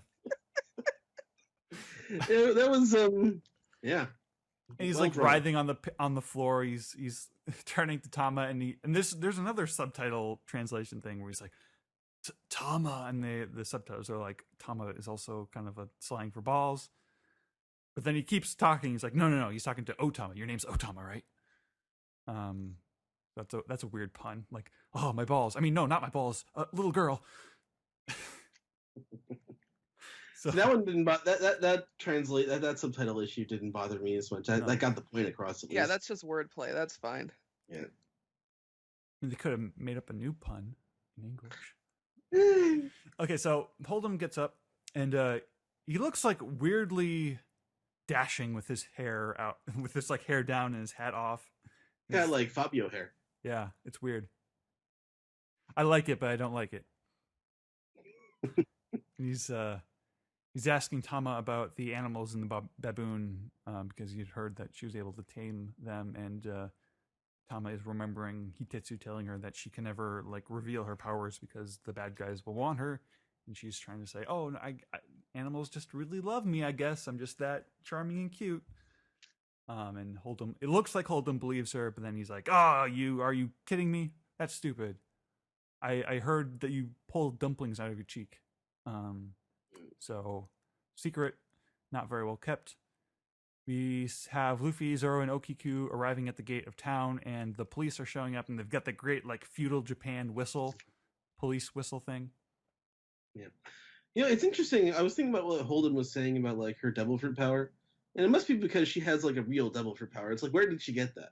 Like all these other, like Kaido's all about these fake devil fruits, but she has a real power. But also how did that happen? The power the to animal tame thing. animals is an appealing power for the Animal Kingdom pirates, I think. That's true. So we have another scene where the Heart Pirates, Beppo, Sachi, and Penguin are arriving to tell Law the news, and they're like, "Oh, hey, Straw Hat and Roronoa, they're kind of making a scene," and Law's like, "Oh, those jerks." Not a whole lot new happens that we didn't see last week or the week before this episode. Yeah, that's the end of the episode, which I guess presupposes a viewing community that is a lot more excited about Law showing up than maybe I am. Like that's how we end the episode. I mean, I like Law, but it's just like he's not in the story yet. We've got two cliffhangers recently where it's like, oh, Law's coming, he's coming. The best scenes with Law is when he's just flustered like that. So I just like seeing him lose his mind over the bullshittery that is the Straw Hats. But I did like the way the episode actually ended with Luffy using, I think, hockey there, and then it's zooming in on his eye, and it becomes the X in the One Piece or the To Be Continued. Yeah, I like it when they do more interesting end cards like that. Yeah, and there's a little scene with Hold'em bringing out the pliers and threatening Tama with them, and then the episode ends with Luffy close up on his eye. Some ass kicking is about to happen. To be continued. Any general thoughts, you guys? These are both. Well, this week's episode I thought was better, but they're sort of middle of the road episodes. Not some things I didn't like, and slow overall. But I like Wano, and I like seeing Wano. So I'm excited for Luffy and Zoro to kick ass soon. So that's what I want. Yeah, the last week's was pretty slow, but still some good scenes. I really enjoyed both of them. This week looked really good. There was some lighting scenes, especially in Holden's house, that were fantastic. So I noticed a lot of that, and the close up on the balls, I guess, that was well drawn. Yeah, the animation team's definitely been putting in some work, so I'm really appreciating this, and super excited for what's coming up. Yeah. I think I agree with you guys. The first of these two episodes I thought was too slow. It seems to alternate whether or not it's slow in a good way or slow in a bad way. At some point, it's got to stop. I mean, at some point, it's got to stop being slow, or else I'm just going to get annoyed like I usually do. But they don't have any reason to speed it up right now. That's true. So, and I think Wano provides. They're gonna have to speed it up for things, but they can it peaks and valleys, so they can slow things down after big events happen. So cautiously optimistic, but this overall trend isn't great. Yeah. So last week's not enough happened, especially with the kinds of villains we're dealing with right now, who are a joke. Yeah, they're joke villains. They're like schmucks. I think Hold'em is way more entertaining than Batman. Oh yeah. But it's you can't really apply the same kind of pacing and drama and what have you to small villains that you can a big villain. So when we spend an episode and a half dealing with Batman, it's like ugh. And then to follow Batman up with Hold'em, who is still several tiers below, say, a Kaido. Yeah, several tiers below, say, a Drake, right, or or even a Hawkins. Yeah, so we're just introducing all these villains that we know are not the biggest, baddest bad guys of the arc, but we have to deal with them right now, which would be fine if we could get through them more quickly. But that's not the name of the game, is it? Yeah. Yeah, I think we're mostly on the same page here. Anything else you guys want to say before we head off? No, I'm all good. Yep. All right, I think we can move on to the next segment then. All right, sounds good. Let's move.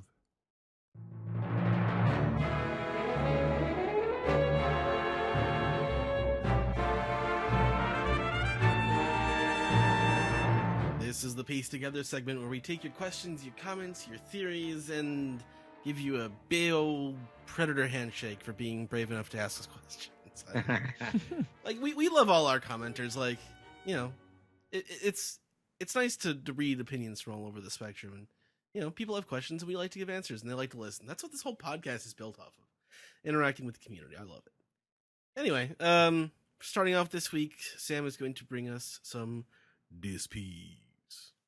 Hey guys, I'm here.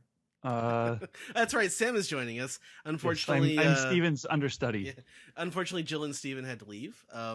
But we gained Sam, so who's to say who's richer? Anyway, Sam, thank you for joining us. And what's the disc piece this week?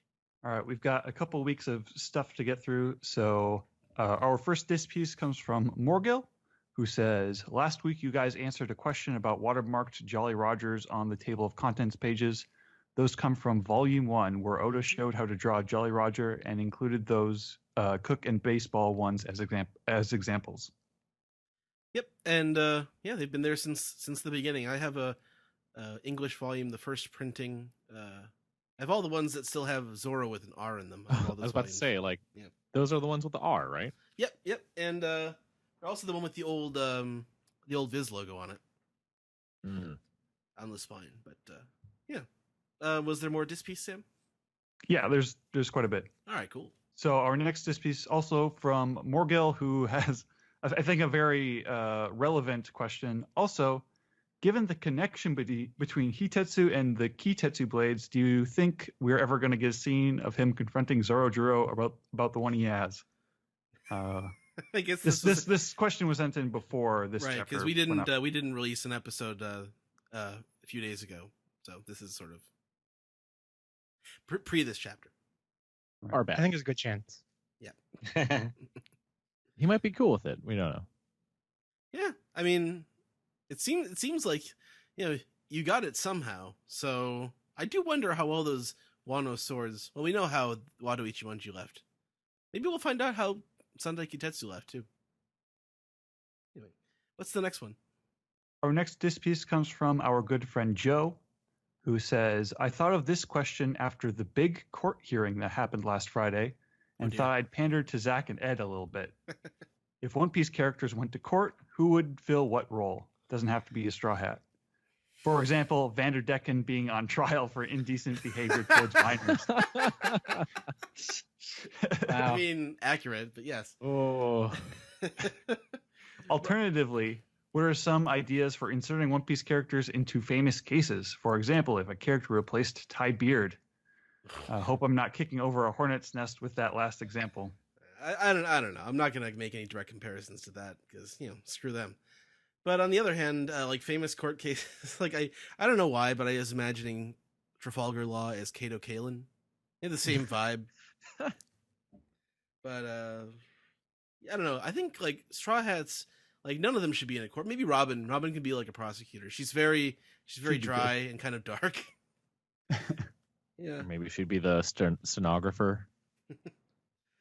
Nami would be on trial for theft. Usopp would be the Usopp's a liar, so that would be a factor. He'd be like an expert witness or something. Good lawyer. Yeah. To grease the wheels on your case. I don't know. Like most of the characters in One Piece don't like. I don't know. Like someone like Cobra could be the judge.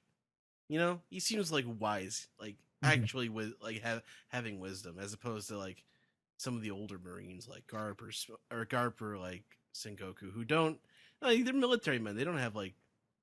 They wouldn't do well in a court. I mean, we don't have to be picking characters who would be good at their job. We could be setting up an Ace Attorney case. That's right. Yeah. I don't know. What's that? It reminds me of that thing from I think it was a Professor Layton game that Manowski posted on Twitter. The guy who gets into a car accident, Carmine Accidenti.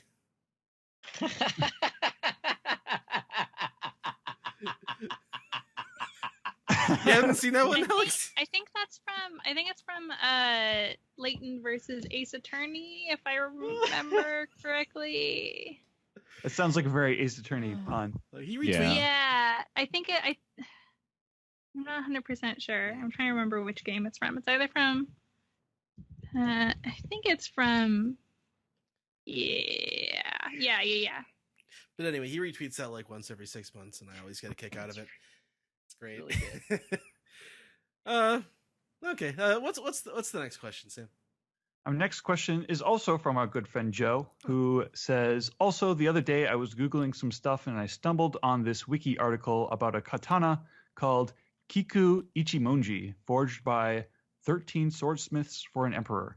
I don't have any big theory about it, but I thought it was a fun coincidence. And then she provides the Wikipedia link to Kiku Ichimonji. I'm sure there's more.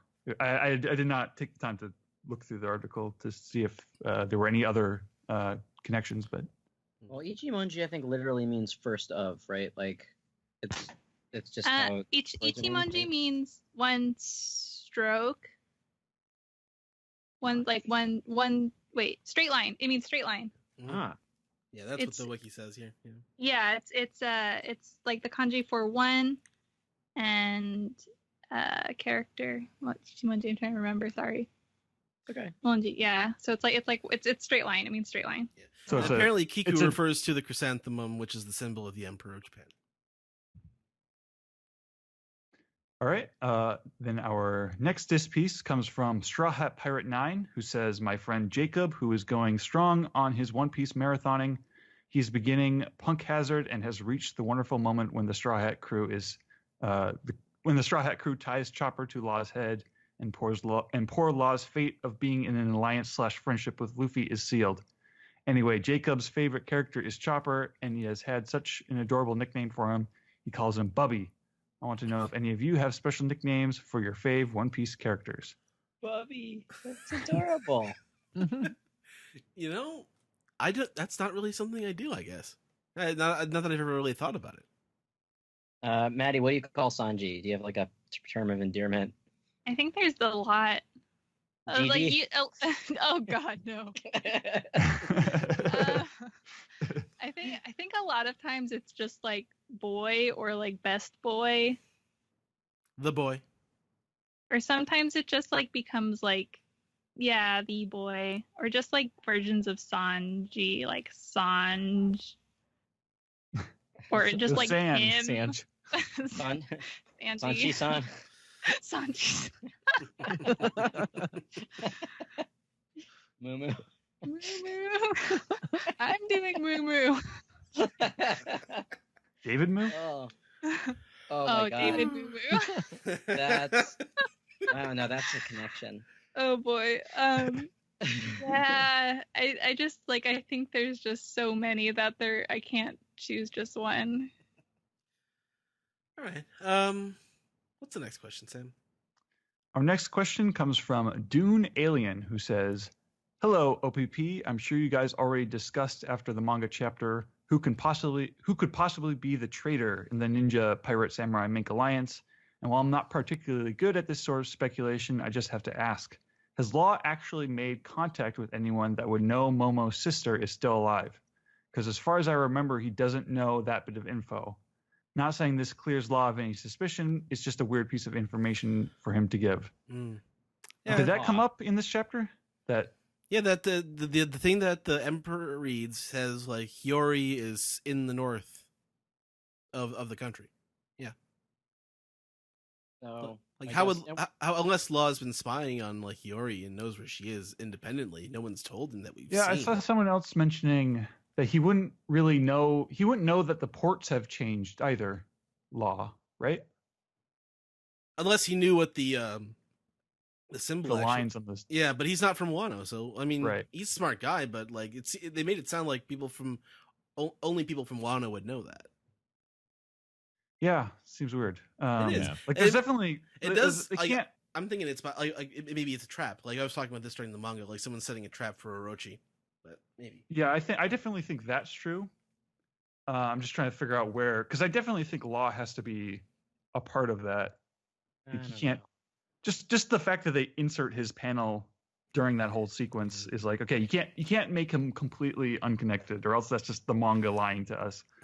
No, maybe it's actually your girl Carrot, and you're in denial. Maybe it's not Trafalgar Law at all. It's red herring. Oh my God. I'm gonna throw out a crazy theory, and that panel, the panel of Law, we just see a head, and the next panel with the shamisen player, we just see everything except a head. Maybe there's something connection there. Maybe you know. Law, you never know. he switched the and heads. shoulders with Hiyori. Yeah. Oh man. All right. What's and they continue. Yeah. Oh, I'm sorry. Go ahead. They continue and they follow up with. Also, have you heard the hilarious theory that Carrot might be the traitor? Apparently, it's spawned because she wasn't crying at Pedro's grave. I mean, I've been hearing the Carrot traitor theory stuff for long before this chapter. Yeah, we talked about Carrot's reaction at the grave. Like, she was there when he died. Like, she's had a longer time to deal with this. Wanda just heard about it, right? She cried in Sanji's arms. She's already, yeah. You know, like this is not new information for her. Mm-hmm. Yeah. Because you know she definitely didn't cry for him at the. Oh, that they're making my point for me. So they're sarcastically saying, because you know she definitely didn't cry for him at the Straw Hat ship, or didn't hear Page's message to Jinbei, or Jinbei's speech, or anything like that. Yeah. Then again, I am not saying she is not the traitor. I have been wondering for a while where she was at, because I don't remember seeing her in Wano at all, to the point I thought Oda pulled a Toriyama and forgot about her. Ha ha ha. Either way, sorry for the rant. Keep up the good work. But you didn't forget about Carrot, though. Now that Sam's here, the Cup Noodle people didn't forget about Carrot. Yeah, she's in there. I was more surprised that Queen was in that. That was crazy. Yeah, and Toko. Yep. Our next disc piece comes from OG, or final disc piece comes from OG San, who says, "Hey OPP, I love this chapter. We got to see the Akazaya 7's reaction to seeing Kawamatsu as well as Hitetsu meeting Zoro.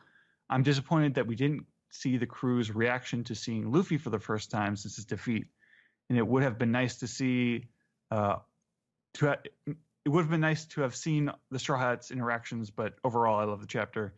Now to my question, do you think Hawkins is dead? I feel there would have been some uproar about his defeat. My theory is that Law took Hawkins' heart and is using him to keep tabs on Kaido's crew. Also a question for Steven, who is not here, who is just asking, why does Viz say Animal Kingdom Pirates, but Crunchyroll says Beast Pirates? Just a creative difference, I think. Yeah, I mean, like, it's kind of, I mean, there's probably some sort of difference, but it's broadly the same thing. But there's, I don't know, Steven probably has a good reason for that. Yeah, no, I mean, I think Steven's said it in the past, right? That like the kanji can read like either 100, animals or all of the animals. Like, yeah, it's like insane. It's that word, right? What is it? I can't.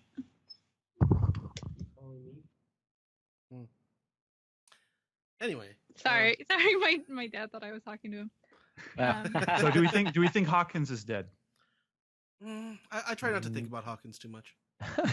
He's not dead. I'll say no. He's not. No. Dead. Not off panel, at least. Yeah, not him. I mean, I missed out on a lot of the discussion here. Like, who do we think Law was talking to when he was leaving the cell last week or the week before? I think he was talking to Drake, but yeah, I do too.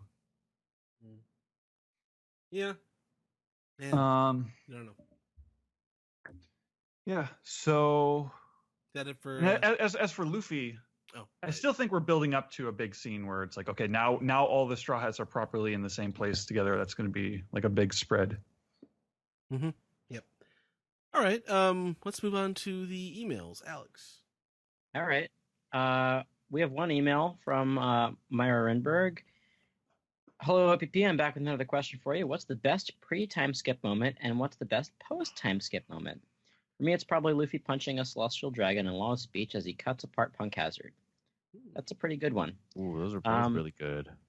It's really hard for me to narrow down a perfect moment for pre-time skip, but if I think about it, I can probably figure out one for post-time skip.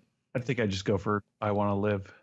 That's a good, that's probably the best one. Personally, maybe I would go with Zoro at Thriller Bark. Personally, for my favorite character. Versus Kuma? Yeah. Well, not really versus, but aftermath. Yeah.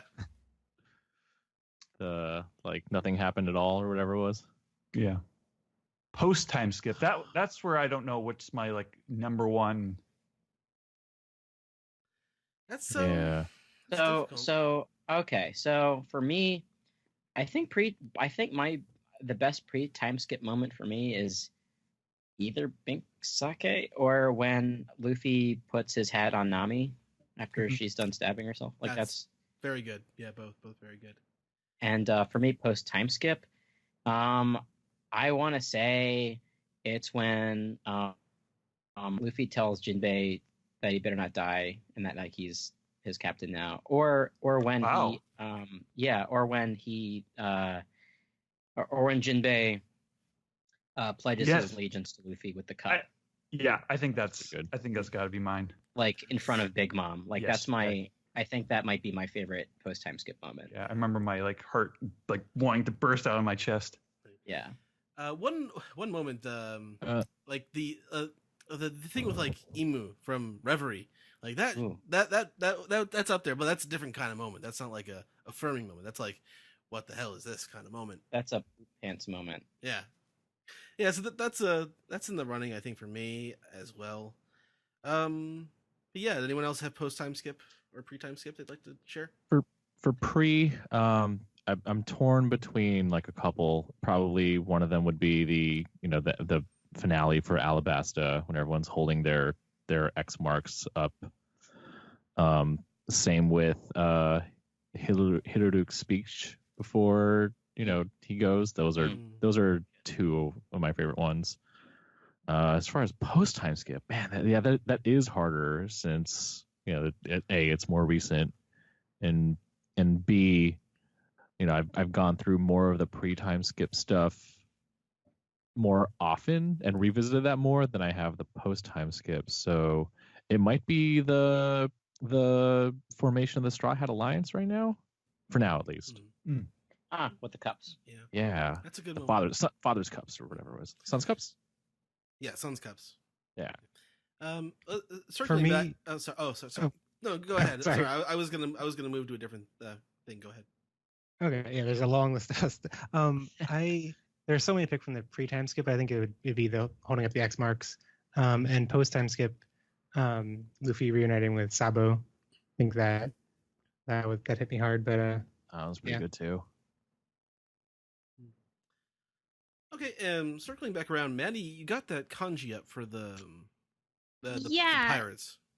So in Japanese, they're called the Hyakuju Kaizokudan. So Hyakuju is made of the kanji for 100 and like animal or beast.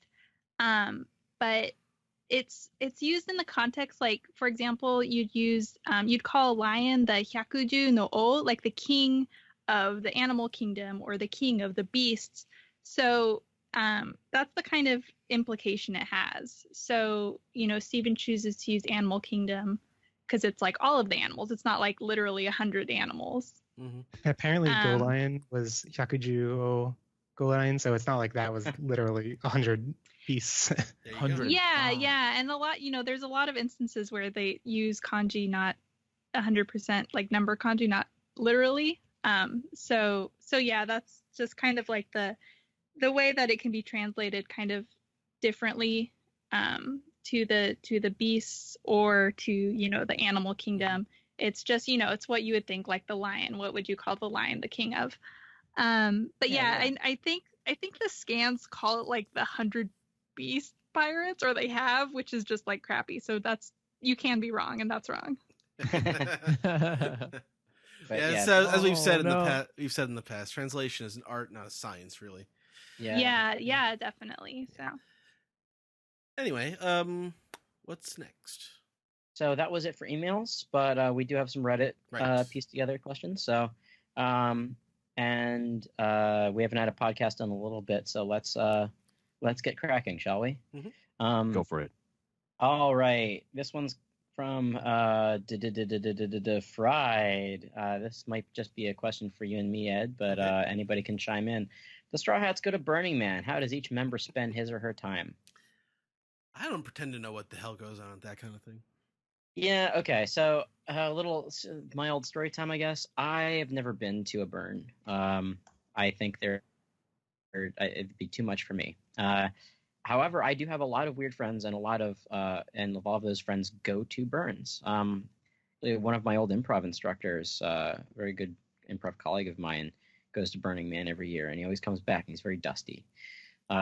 So from what I understand, Burning Man is, you of course you go and you do drugs, but it's more than just that. It's like a sort of like a community, and everybody, it's a little like everybody sets up tents and has little living quarters, and you just I guess hang out and do all sorts of crazy shit like burn a giant worker thing.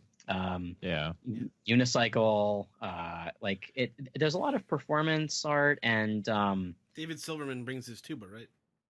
I think so. Yeah, it's a place where people can just go and like congregate and be weird and be like, I don't know, also expressive friendly. too. Yeah, it is a very expressive thing. One of my high school friends erected this amazing sculpture at Burning Man, and it was like this weird I don't know, it was like a chicken house, and these legs, they looked exactly like chicken legs, except they looked like Muppet chicken legs, and they were like, I don't know, it was like an 8-foot tall thing. Like, I don't know. I guess what I'm trying to say is, if the Straw Hats all went to Burning Man, I don't really know how they would spend their time other than doing weird shit. Doing the stuff they're currently doing. Like Luffy would be trying to find food, Zoro would be trying to find booze. Yeah. And Nami would look for cool stuff to steal. Yeah, Nami wouldn't necessarily be making money because I think most people at Burning Man do a barter system. Yeah, and She'd there's be good at that, though. no tech. Goods and services, yeah. Oh, Frankie would definitely make some sort of fucking weird sculpture that shoots fire, by the way. That's or like a weird Frankie would like become centerpiece for that, yeah. That'd be great. Yeah. I think Frankie would probably do the best at Burning Man. Frankie or Brooke, because Brooke is already dry as fuck to begin with. Like, he's fine.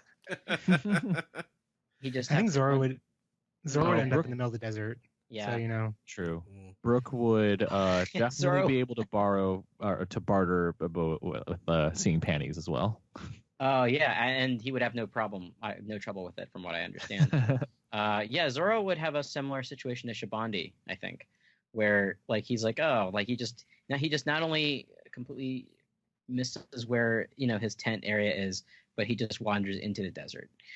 Yeah, Usopp I think would have a pretty good time making like crafts and stuff, and selling them goods. I think Robin would go back to the nearest town for civilization. You think so? You don't think Robin would enjoy Burning Man? Part of me doesn't think she will. Like she'll experience it. Well, she could read the entire time. True. Yeah. Okay. All right. So that was a fun question. Trying to figure it out. We figured it out, everybody. Let's see here. There's a lot of questions for Steven, which we'll have to table for next time, unfortunately. Yep. So Falcon Gale says, when you go back to reread or rewatch the series, is there any arc you have trouble revisiting? Are there arcs that seem like they have less impact on reread or are just not as interesting the second time around? Also, do you find any of the East Blue arcs that have just become boring or bad over time? Nope. I mean, definitely anime, but not with rereading, really. Yeah, East Blue, actually, I get a lot out of East Blue when I reread it now. Actually, Dressrosa was the one I had a hard time with, like that whole volume of crap I didn't like in the Birdcage. That was difficult to reread. Like rereading. I feel like that's the easy answer for me. I wish I could say something else, but part of the reason I don't like Dressrosa is because I don't. It doesn't excite me when I reread it because I know how long it is and I know the beats, and it's. I like parts of Dressrosa to be sure, but I think that it's just a lot to reread all in one go. I don't think that any arcs that I've read have less impact that upon rereading. If anything, they've had more impact.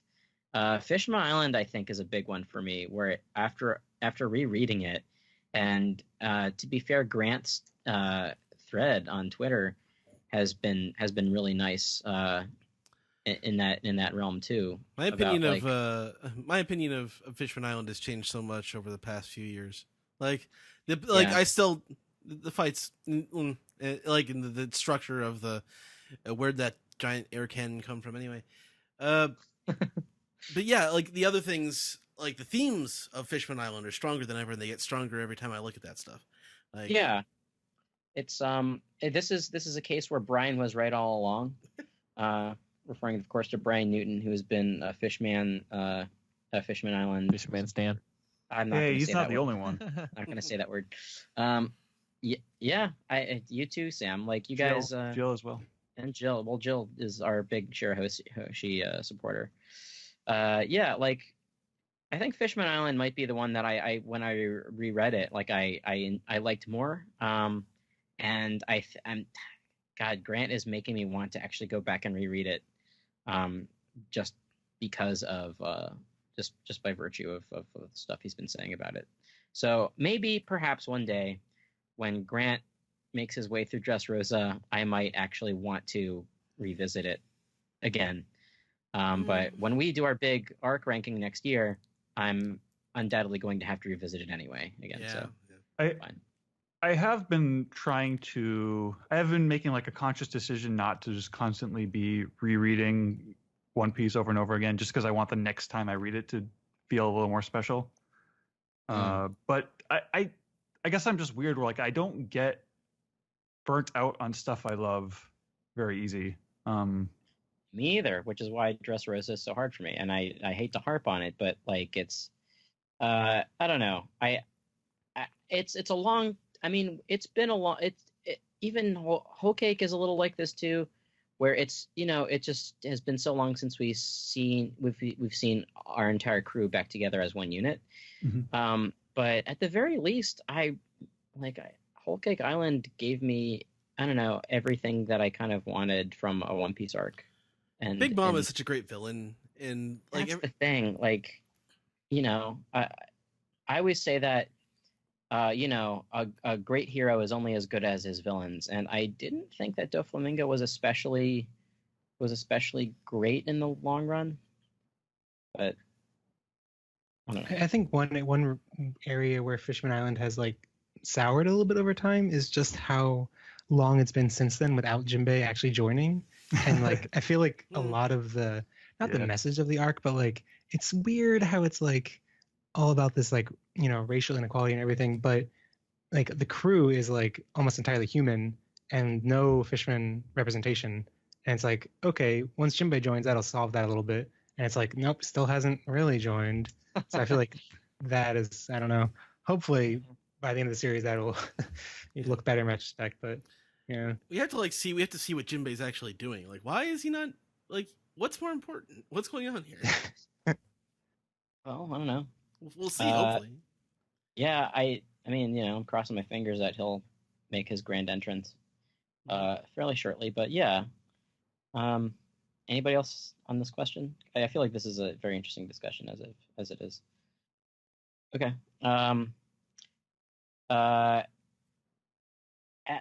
For Life, I guess that Atla for Life says, you guys talk about Venture Brothers from time to time. Are you guys Harvey Birdman fans at all? Yes, we are. Ed? Yeah, I'm looking at the Philken 7 Bear action figure set in front of me. Yeah, you and Zach are notoriously big Harvey Birdman fans, actually. Well, I mean, if you're by virtue of your profession. It's not necessarily my. It's not. Well, it's what you went to school for. It's true. Yeah. But that's I don't know. It makes sense if you're that age and you went to law school and you were on. If you watch Adult Swim, it just makes sense. But it's also the best of the original. Like, it's better than Aqua Teen Hunger Force, in my opinion. Like, I'll agree. Yeah, like I don't know. There were Aqua Teen Hunger Force went some weird places. Like, it had some high points, but it also had much lower lows, I think. And Birdman went out, I think, on a high note, despite that that special that they did, which I kind of liked because I do kind of like the references to modern politics, but it's not like the same. It's not quite the same. No, yeah, I agree. And I'd be remiss, of course, if I didn't mention Steve Yurko, who is not on this particular episode. He's also a big Harvey Birdman fan. Yeah, go listen to The Deep End. Yep. Mm-hmm. They have a really good. I think they've done the first. They've done episodes on the first 2 seasons of Birdman. Yeah. I haven't listened to the second one, but the first episode's very good. All right. Natachi says, "Hey OPP, given all the history Zoro might have with Wano, being a native and all, I don't know about that. I went through his backstory and and never understood why Quina was given such a stupid death. In what world does someone who is a prodigal swordswoman, dies by falling down the steps? I like the idea that the higher-ups of Wano society at the time saw how good she was bound to become, and the whole women can't be swordmaster thing, she was poisoned. Would love Zoro to find out a different reason for her death and get his revenge. I mean, that is interesting that they would send people after like Quina, but like because they couldn't have known that it was going to be a girl. Like she's like her presumably her ancestor left Wano, however many years before she was born, like 30 years before she was born.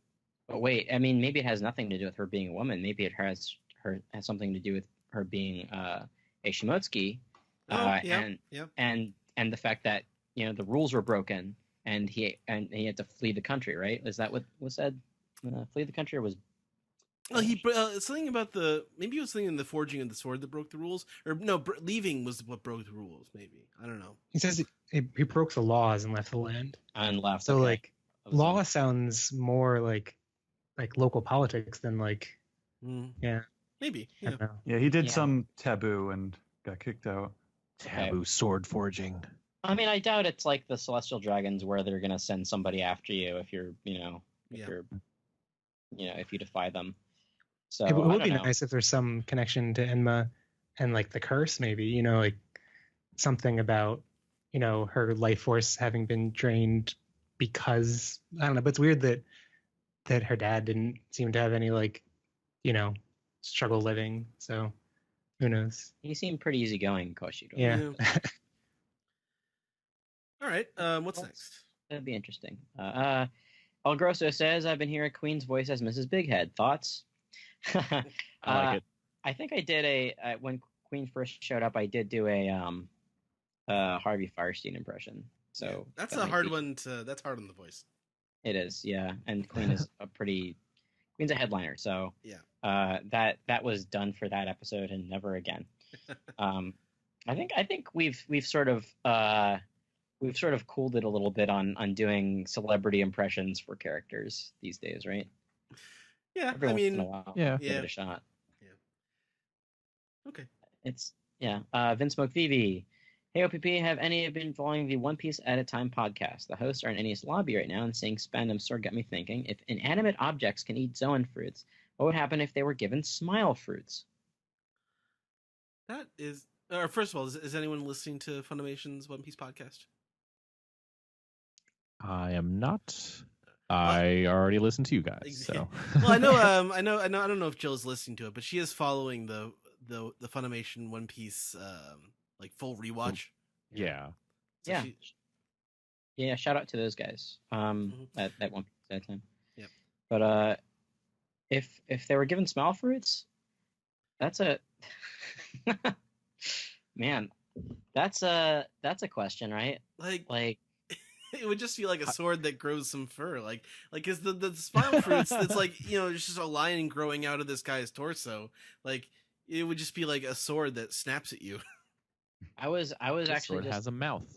It begs for death. About like if Spandam's sword ate a elephant smile fruit, the first thing that my mind imagined was just a big elephant that has a sword sticking out of a random part of it, just like out of its side or something like that, and that's all it is.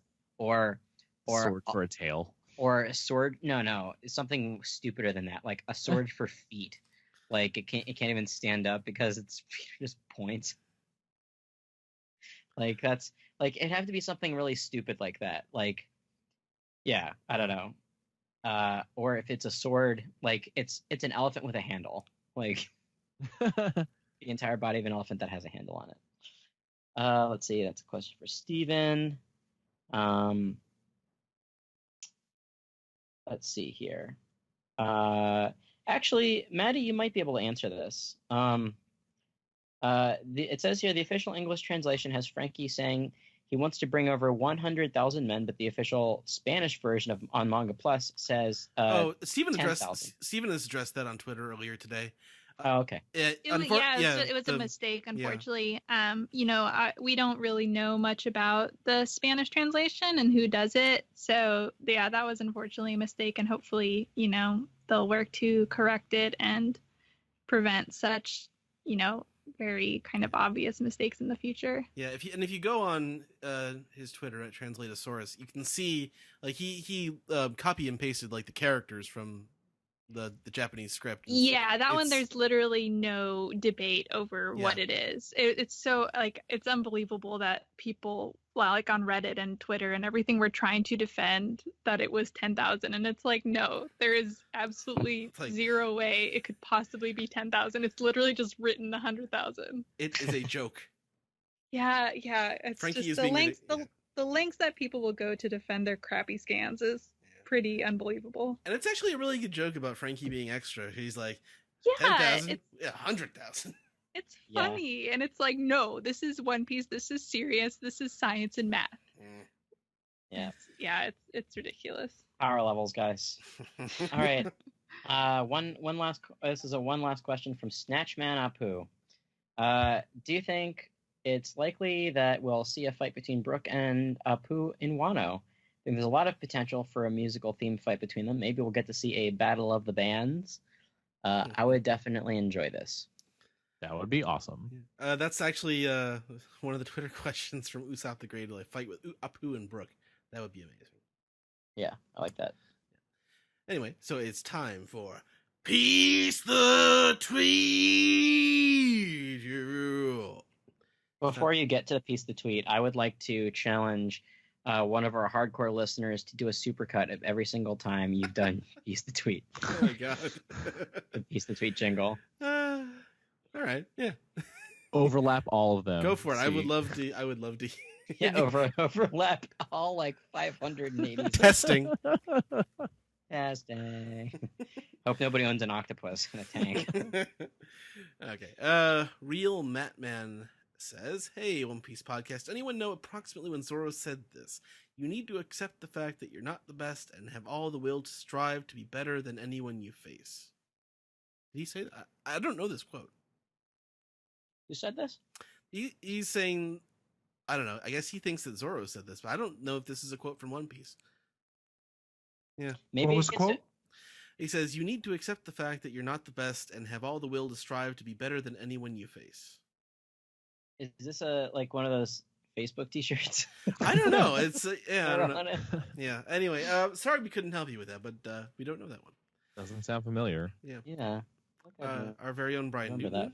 writes in to say, "This arc has fulfilled several theories and dreams I've had for this series. Zoro Sensei is definitely a descendant from Wano. Same with Kuina, basically confirmed. The town is Shimotsuki! Exclamation point. Zoro has to get Kitetsu II. Then he is complete." That's interesting that Brian would say that. I'm kind of curious as to why he thinks that. Maybe next time he's on, we can ask. He already got one new sword. I don't think he needs two. Well, we'll see. Your RGB asks, "Do you guys think Zoro really gave Shusui away? I feel like at the end of the arc, the people of Wano will give it back to him, but he'll steal it. It'd be cool for Zoro to carry more swords for different opponents or situations, but still use his Santoryu." I think he is connected to Shusui. Like, I think he has it like with fighting Ryuma's zombie. I really think he does. But so he's either going to have to go through something that makes him want to change. But I do like the connection that he has with it. It's sort of like that was the sword he was using all the time. But it's the Enma sword is so powerful and it presents such a challenge to him. I don't really mind him giving the other one away. Yeah. I guess we never saw him going and visiting Ryuma's grave as well. That almost feels like they're saving that for like an epilogue of Wano. I hope so. Yeah. I hope Wano has a pretty meaty epilogue, actually, just because of I don't know. It feels like when you're going to close the book on this arc, it should be a really nice one. I don't know. Yeah, I echo Ed with Zoro's like history with Shusui and how he earned the right to use that blade, and I'm not as on board with him using Enma, but like Zoro actually demonstrating Enma's power was definitely very cool. Mm-hmm. But yeah, I'll wait to see how it ends the arc with whichever sword he decides to take, because it's kind of like MMO games where you're trading one legendary weapon for another, and they both kind of are roughly similar in power and strength. Just one has a different like attribute over the other. All right, 91 Ryan says that Enma is one bad mother trucker. Shut your mouth. How do you think Act 3 will start? It also looks like Bedge and the fire tanks are stopping in Dressrosa, so that's interesting. But I guess the big question is, how do you think Act 3 will start? Or what do you think will happen player? before Act 3? Like, what do you think the intermission-y part is going to be? Oh man, that's a tough one. Is it bad if I say Weevil? Oh, forgot about that guy. It's been a while. I mean, it probably won't be him, but it's fun. I hadn't thought about him in a while. I guess we're gonna go back to the Reverie. Yeah, or we're gonna learn more about the Reverie, or like if there's anybody else from the outside world that Oda wants to bring into Wano, like if he wants to bring in the Marines, or if he wants to bring in revolutionaries or Weevil or whoever, like this intermission would be the time for like a little scene where they're like, all right, let's or the Grand Fleet. I think Grand Fleet would be cool. Or like there's a chapter of them being like, all right, we got to get moving. Our captain needs us. I'm sure that there will be moments in between these two acts where I will have to I will have almost heart attacks just because of how like weighty that like chapter and a half was in between Act 1 and 2. That said, I think Act 3 will begin with a bang. You mean a bang? Yep. I want to say the intermission. I'll throw my bad prediction thing right now. Maybe we'll get a look at what the Marines are doing, mainly because when the Paramount War thing was happening, there was that huge fervor of two emperors meeting together at for some odd reason. So now that we technically have three all in one place, I think that would cause an uproar. I agree. All right, next two questions are about death. We have from Crate Sauce and Nick Fridge. First one from Crate Sauce says, Great War is here. Would like to hear your thoughts about possible casualties by the end of the arc. Who's going to kick the bucket? He thinks Kinemon to protect Momonosuke, and also Hyo may die. And why does anybody have to die? Well, that's the next question here that I have. When Pedro died, there was a sentiment through a lot of the community that it wasn't impactful because everyone knew he wasn't really dead. Do we need to drop this preconception now in the new world? How do you look back at Pedro's death in retrospect? Is life cheaper even to Oda in the new world? Seems that way. I wouldn't go that far. I mean, like Pedro's death feels pretty real as of this week. Like just putting his grave next to Yasu's. Yeah. But I mean, I don't really believe that Yasu is that dead either. So I feel like actually having them side by side made them less dead. Well, I mean, I'm pretty sure they buried him though. Like if they had he got shot in the face a bunch of times, and then they took his body, and now his body's in the ground. Oh, okay, yeah, they took the body. Yeah. Okay. We'll just wait for Pedro to. He's gonna wake up and crawl out of the dirt. Pedro's gonna walk up and like, oh, whose grave is this? And hooded in a robe. You just see the long flowing mane of his hair. And somebody's like, hey, you forgot your cigarette. Yeah, there it is. Okay. Yeah, I don't think you should ever go in expecting death. Like death is possible, but it's not. Like I don't think we should ever be prepping ourselves like, oh, this is the time when anybody could die. It's Game of Thrones now. No. That's not how I look at One Piece. It's never a like, oh man, who's gonna die? It's for me. It's always how is everything going to play out and affect the larger world. But for Wano seems more self-contained to me. So it's more of a how is this story going to get resolved? Like, how, like, it's more of a, how is this narrative going to play out kind of thing. And if you want to entertain death, I feel like Kaido is a good place to start. I would think so. He wants it. Yeah, that's there it is. He wants to die. He also has I don't know. We've been talking about Blackbeard coming in and fucking his shit up and stealing his fruit for like a long time now. Yeah, we don't know what. Well, we kind of feel like that Blackbeard has a Zoan fruit and a paramecia fruit now. Like a Or he's missing a zone. No, Yeah. no, He no, has, no. How did he give Shanks that scar then with the 3 like a claw? He had a claw weapon. Yeah, he had that claw thing. Yeah. Yeah. The little He was panel basically where a Vega player. So, yeah, so he is. Yeah. He's Sabin. he's missing a Zoan fruit, so that would be the one. Maybe, Yeah. maybe. All right, next one comes from Quick Quest, who says, "I've been rereading Punk Hazard, and there's been a certain one-off ability that never got brought up again. I'm not talking about Law's soul swap power. If Kinemon doesn't send an SOS via fart speak by the end of this arc, I'm gonna feel ripped off." I think, that's interesting. His Well, fire let's- cutting hasn't really been brought up again.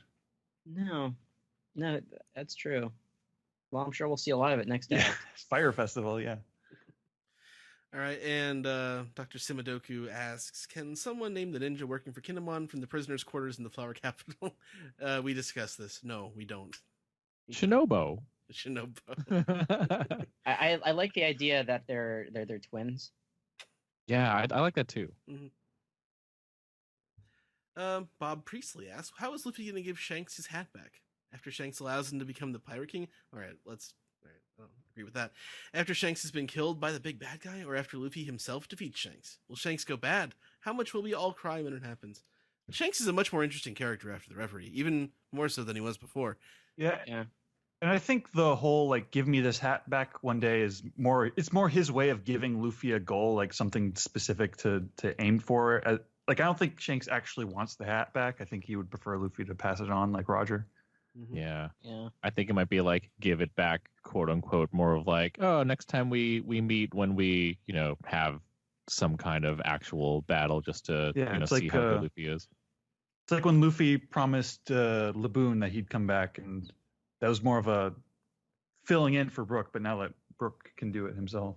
Yeah. All right, Dr. Alyssa says, "The traitor is actually Panda Man." Oh, damn you, Panda. Wouldn't that be good? Yeah. And Said Regina says, for the intermission, they'd like to see Vegapunk make an appearance, given his connection with Smiles, Momo's fruit, and Orochi's request to CP0. Plus, that would mean we get to see Smoker and Tashigi again. Yeah, I would agree. Yeah, I agree. Yeah. That does actually make the most sense with the connection to the Smile fruit that they mentioned.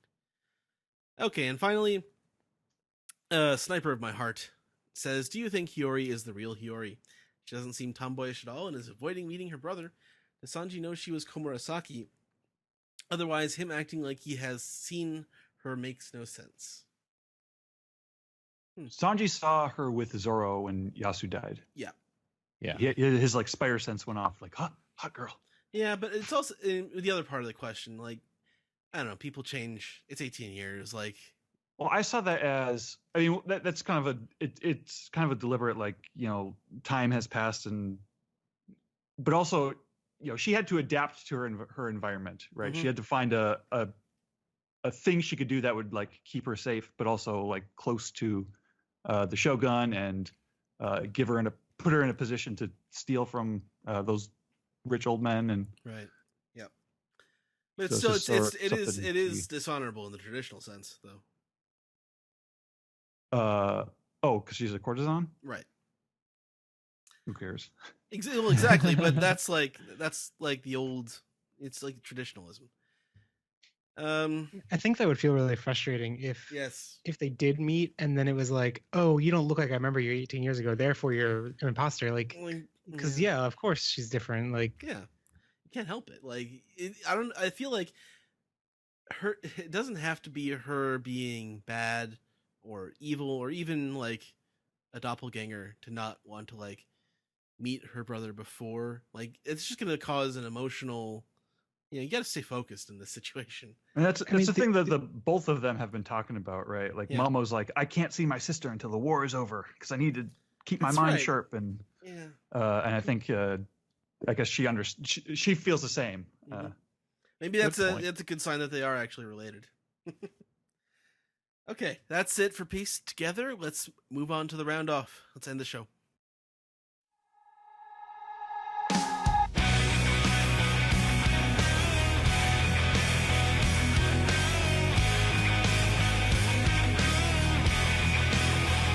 This has been the One Piece Podcast, episode 586 for the week of Friday, September 13th, 2019.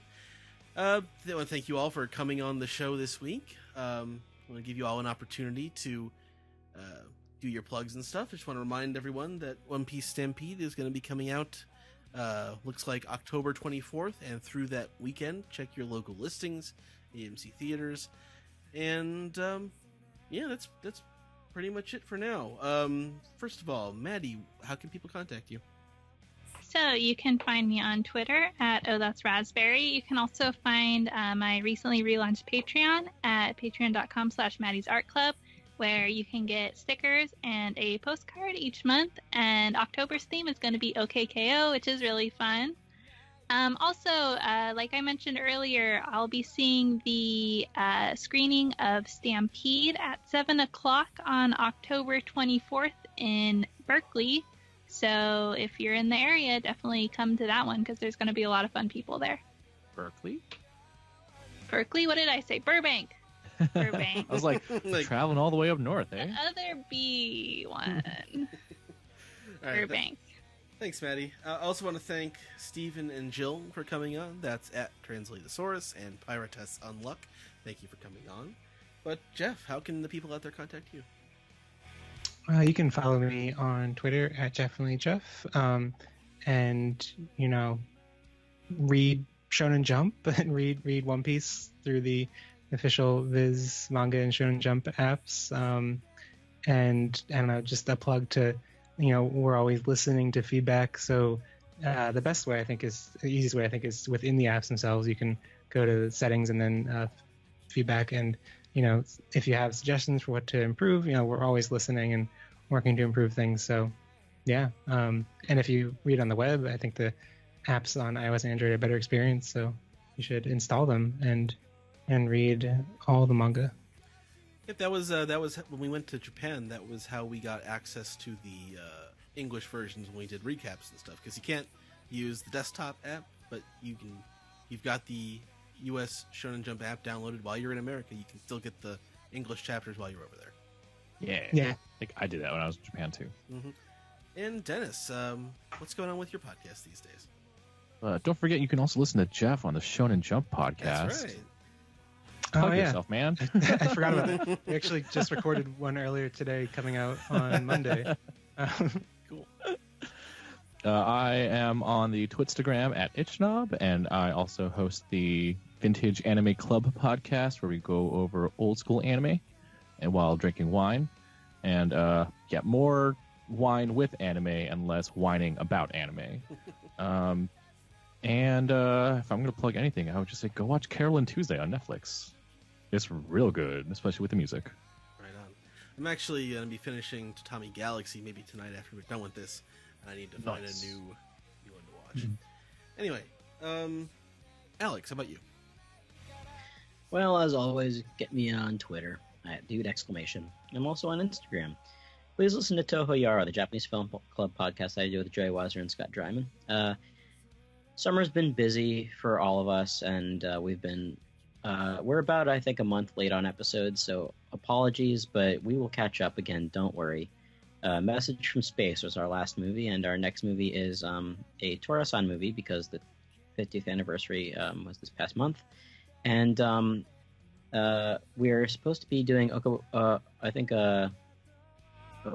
was going to say Okobore Body Snatcher. It's not the name of the movie. I've got One Piece on the brain. Goke Body Snatcher with our very own Casey, aka Monofsky Article. Fantastic. Yeah. I believe he is attending SPX this weekend, if I've been reading his Twitter correctly. Yes, and I will be out of town, so I will not get to see him or Joey. Joey's 10 minutes away from me now, and I cannot see him. Sigh. Yeah, I'm flying away for the weekend. Let's see what else. Weeb Simpsons is the Twitter account that I manage. Please check that out. If anybody's in DC next Friday, Super Art Fight time. I'm going to be main eventing. Going for the championship belt. So, if you're, thank you. If you're in DC, check out the Black Cat on September 20th. And I guess that's it from me. Thanks for coming on, Alex. Well, thanks for being the way you are. Okay. As for the podcast, you can also get. I am also here. Sam, I'm sorry. I'm going to leave that in to shame myself. It wouldn't be a One Piece podcast if I did not get forgotten at the end here. Oh, Sam. How can people find you? They can find me on Twitter at Lucky Chainsaw. I've been getting very mushy about Final Fantasy VIII. You can find me on AnimeNewsNetwork.com doing the daily streaming reviews for One Piece and Black Clover, and they can find me on the One Piece podcast every week doing the anime recaps. This is what I get for using the manga lineup that I wrote down to do the plugs at the end. Well, I wasn't even supposed to be here today. Anyway, I'm sorry about that, Sam. But the podcast can be found. I'm at Edward E. One Piece, and Zach is Zach_Logan. I'm also at Weeb Trailers. You can check that out. The podcast can be found at OnePiecePodcast.com, Twitter.com, YouTube.com, and Facebook.com/OnePiecePodcast. OnePiecePodcast@gmail.com is our email address. One Piece Podcast is our Skype name. Patreon.com/OnePiecePodcast. You can support us there. You can subscribe on SoundCloud, subscribe on Spotify, subscribe, rate, and review on Apple Podcasts, or call us on our phone number. That's 347-497-MAJI. Maji. All right. 347-497-6254. Call anytime. Anytime. Questions, your comments, your theories, your reasons why the shields at Onigashima will be quite operational. Anyway, so anyway, I'm losing it. It's late. So for the One Piece podcast, my name is Ed. My name is Alex. And we'll see you next week, everybody. Goodbye. Goodbye. Luffy, you son of a bitch. That's bad. Can I go now?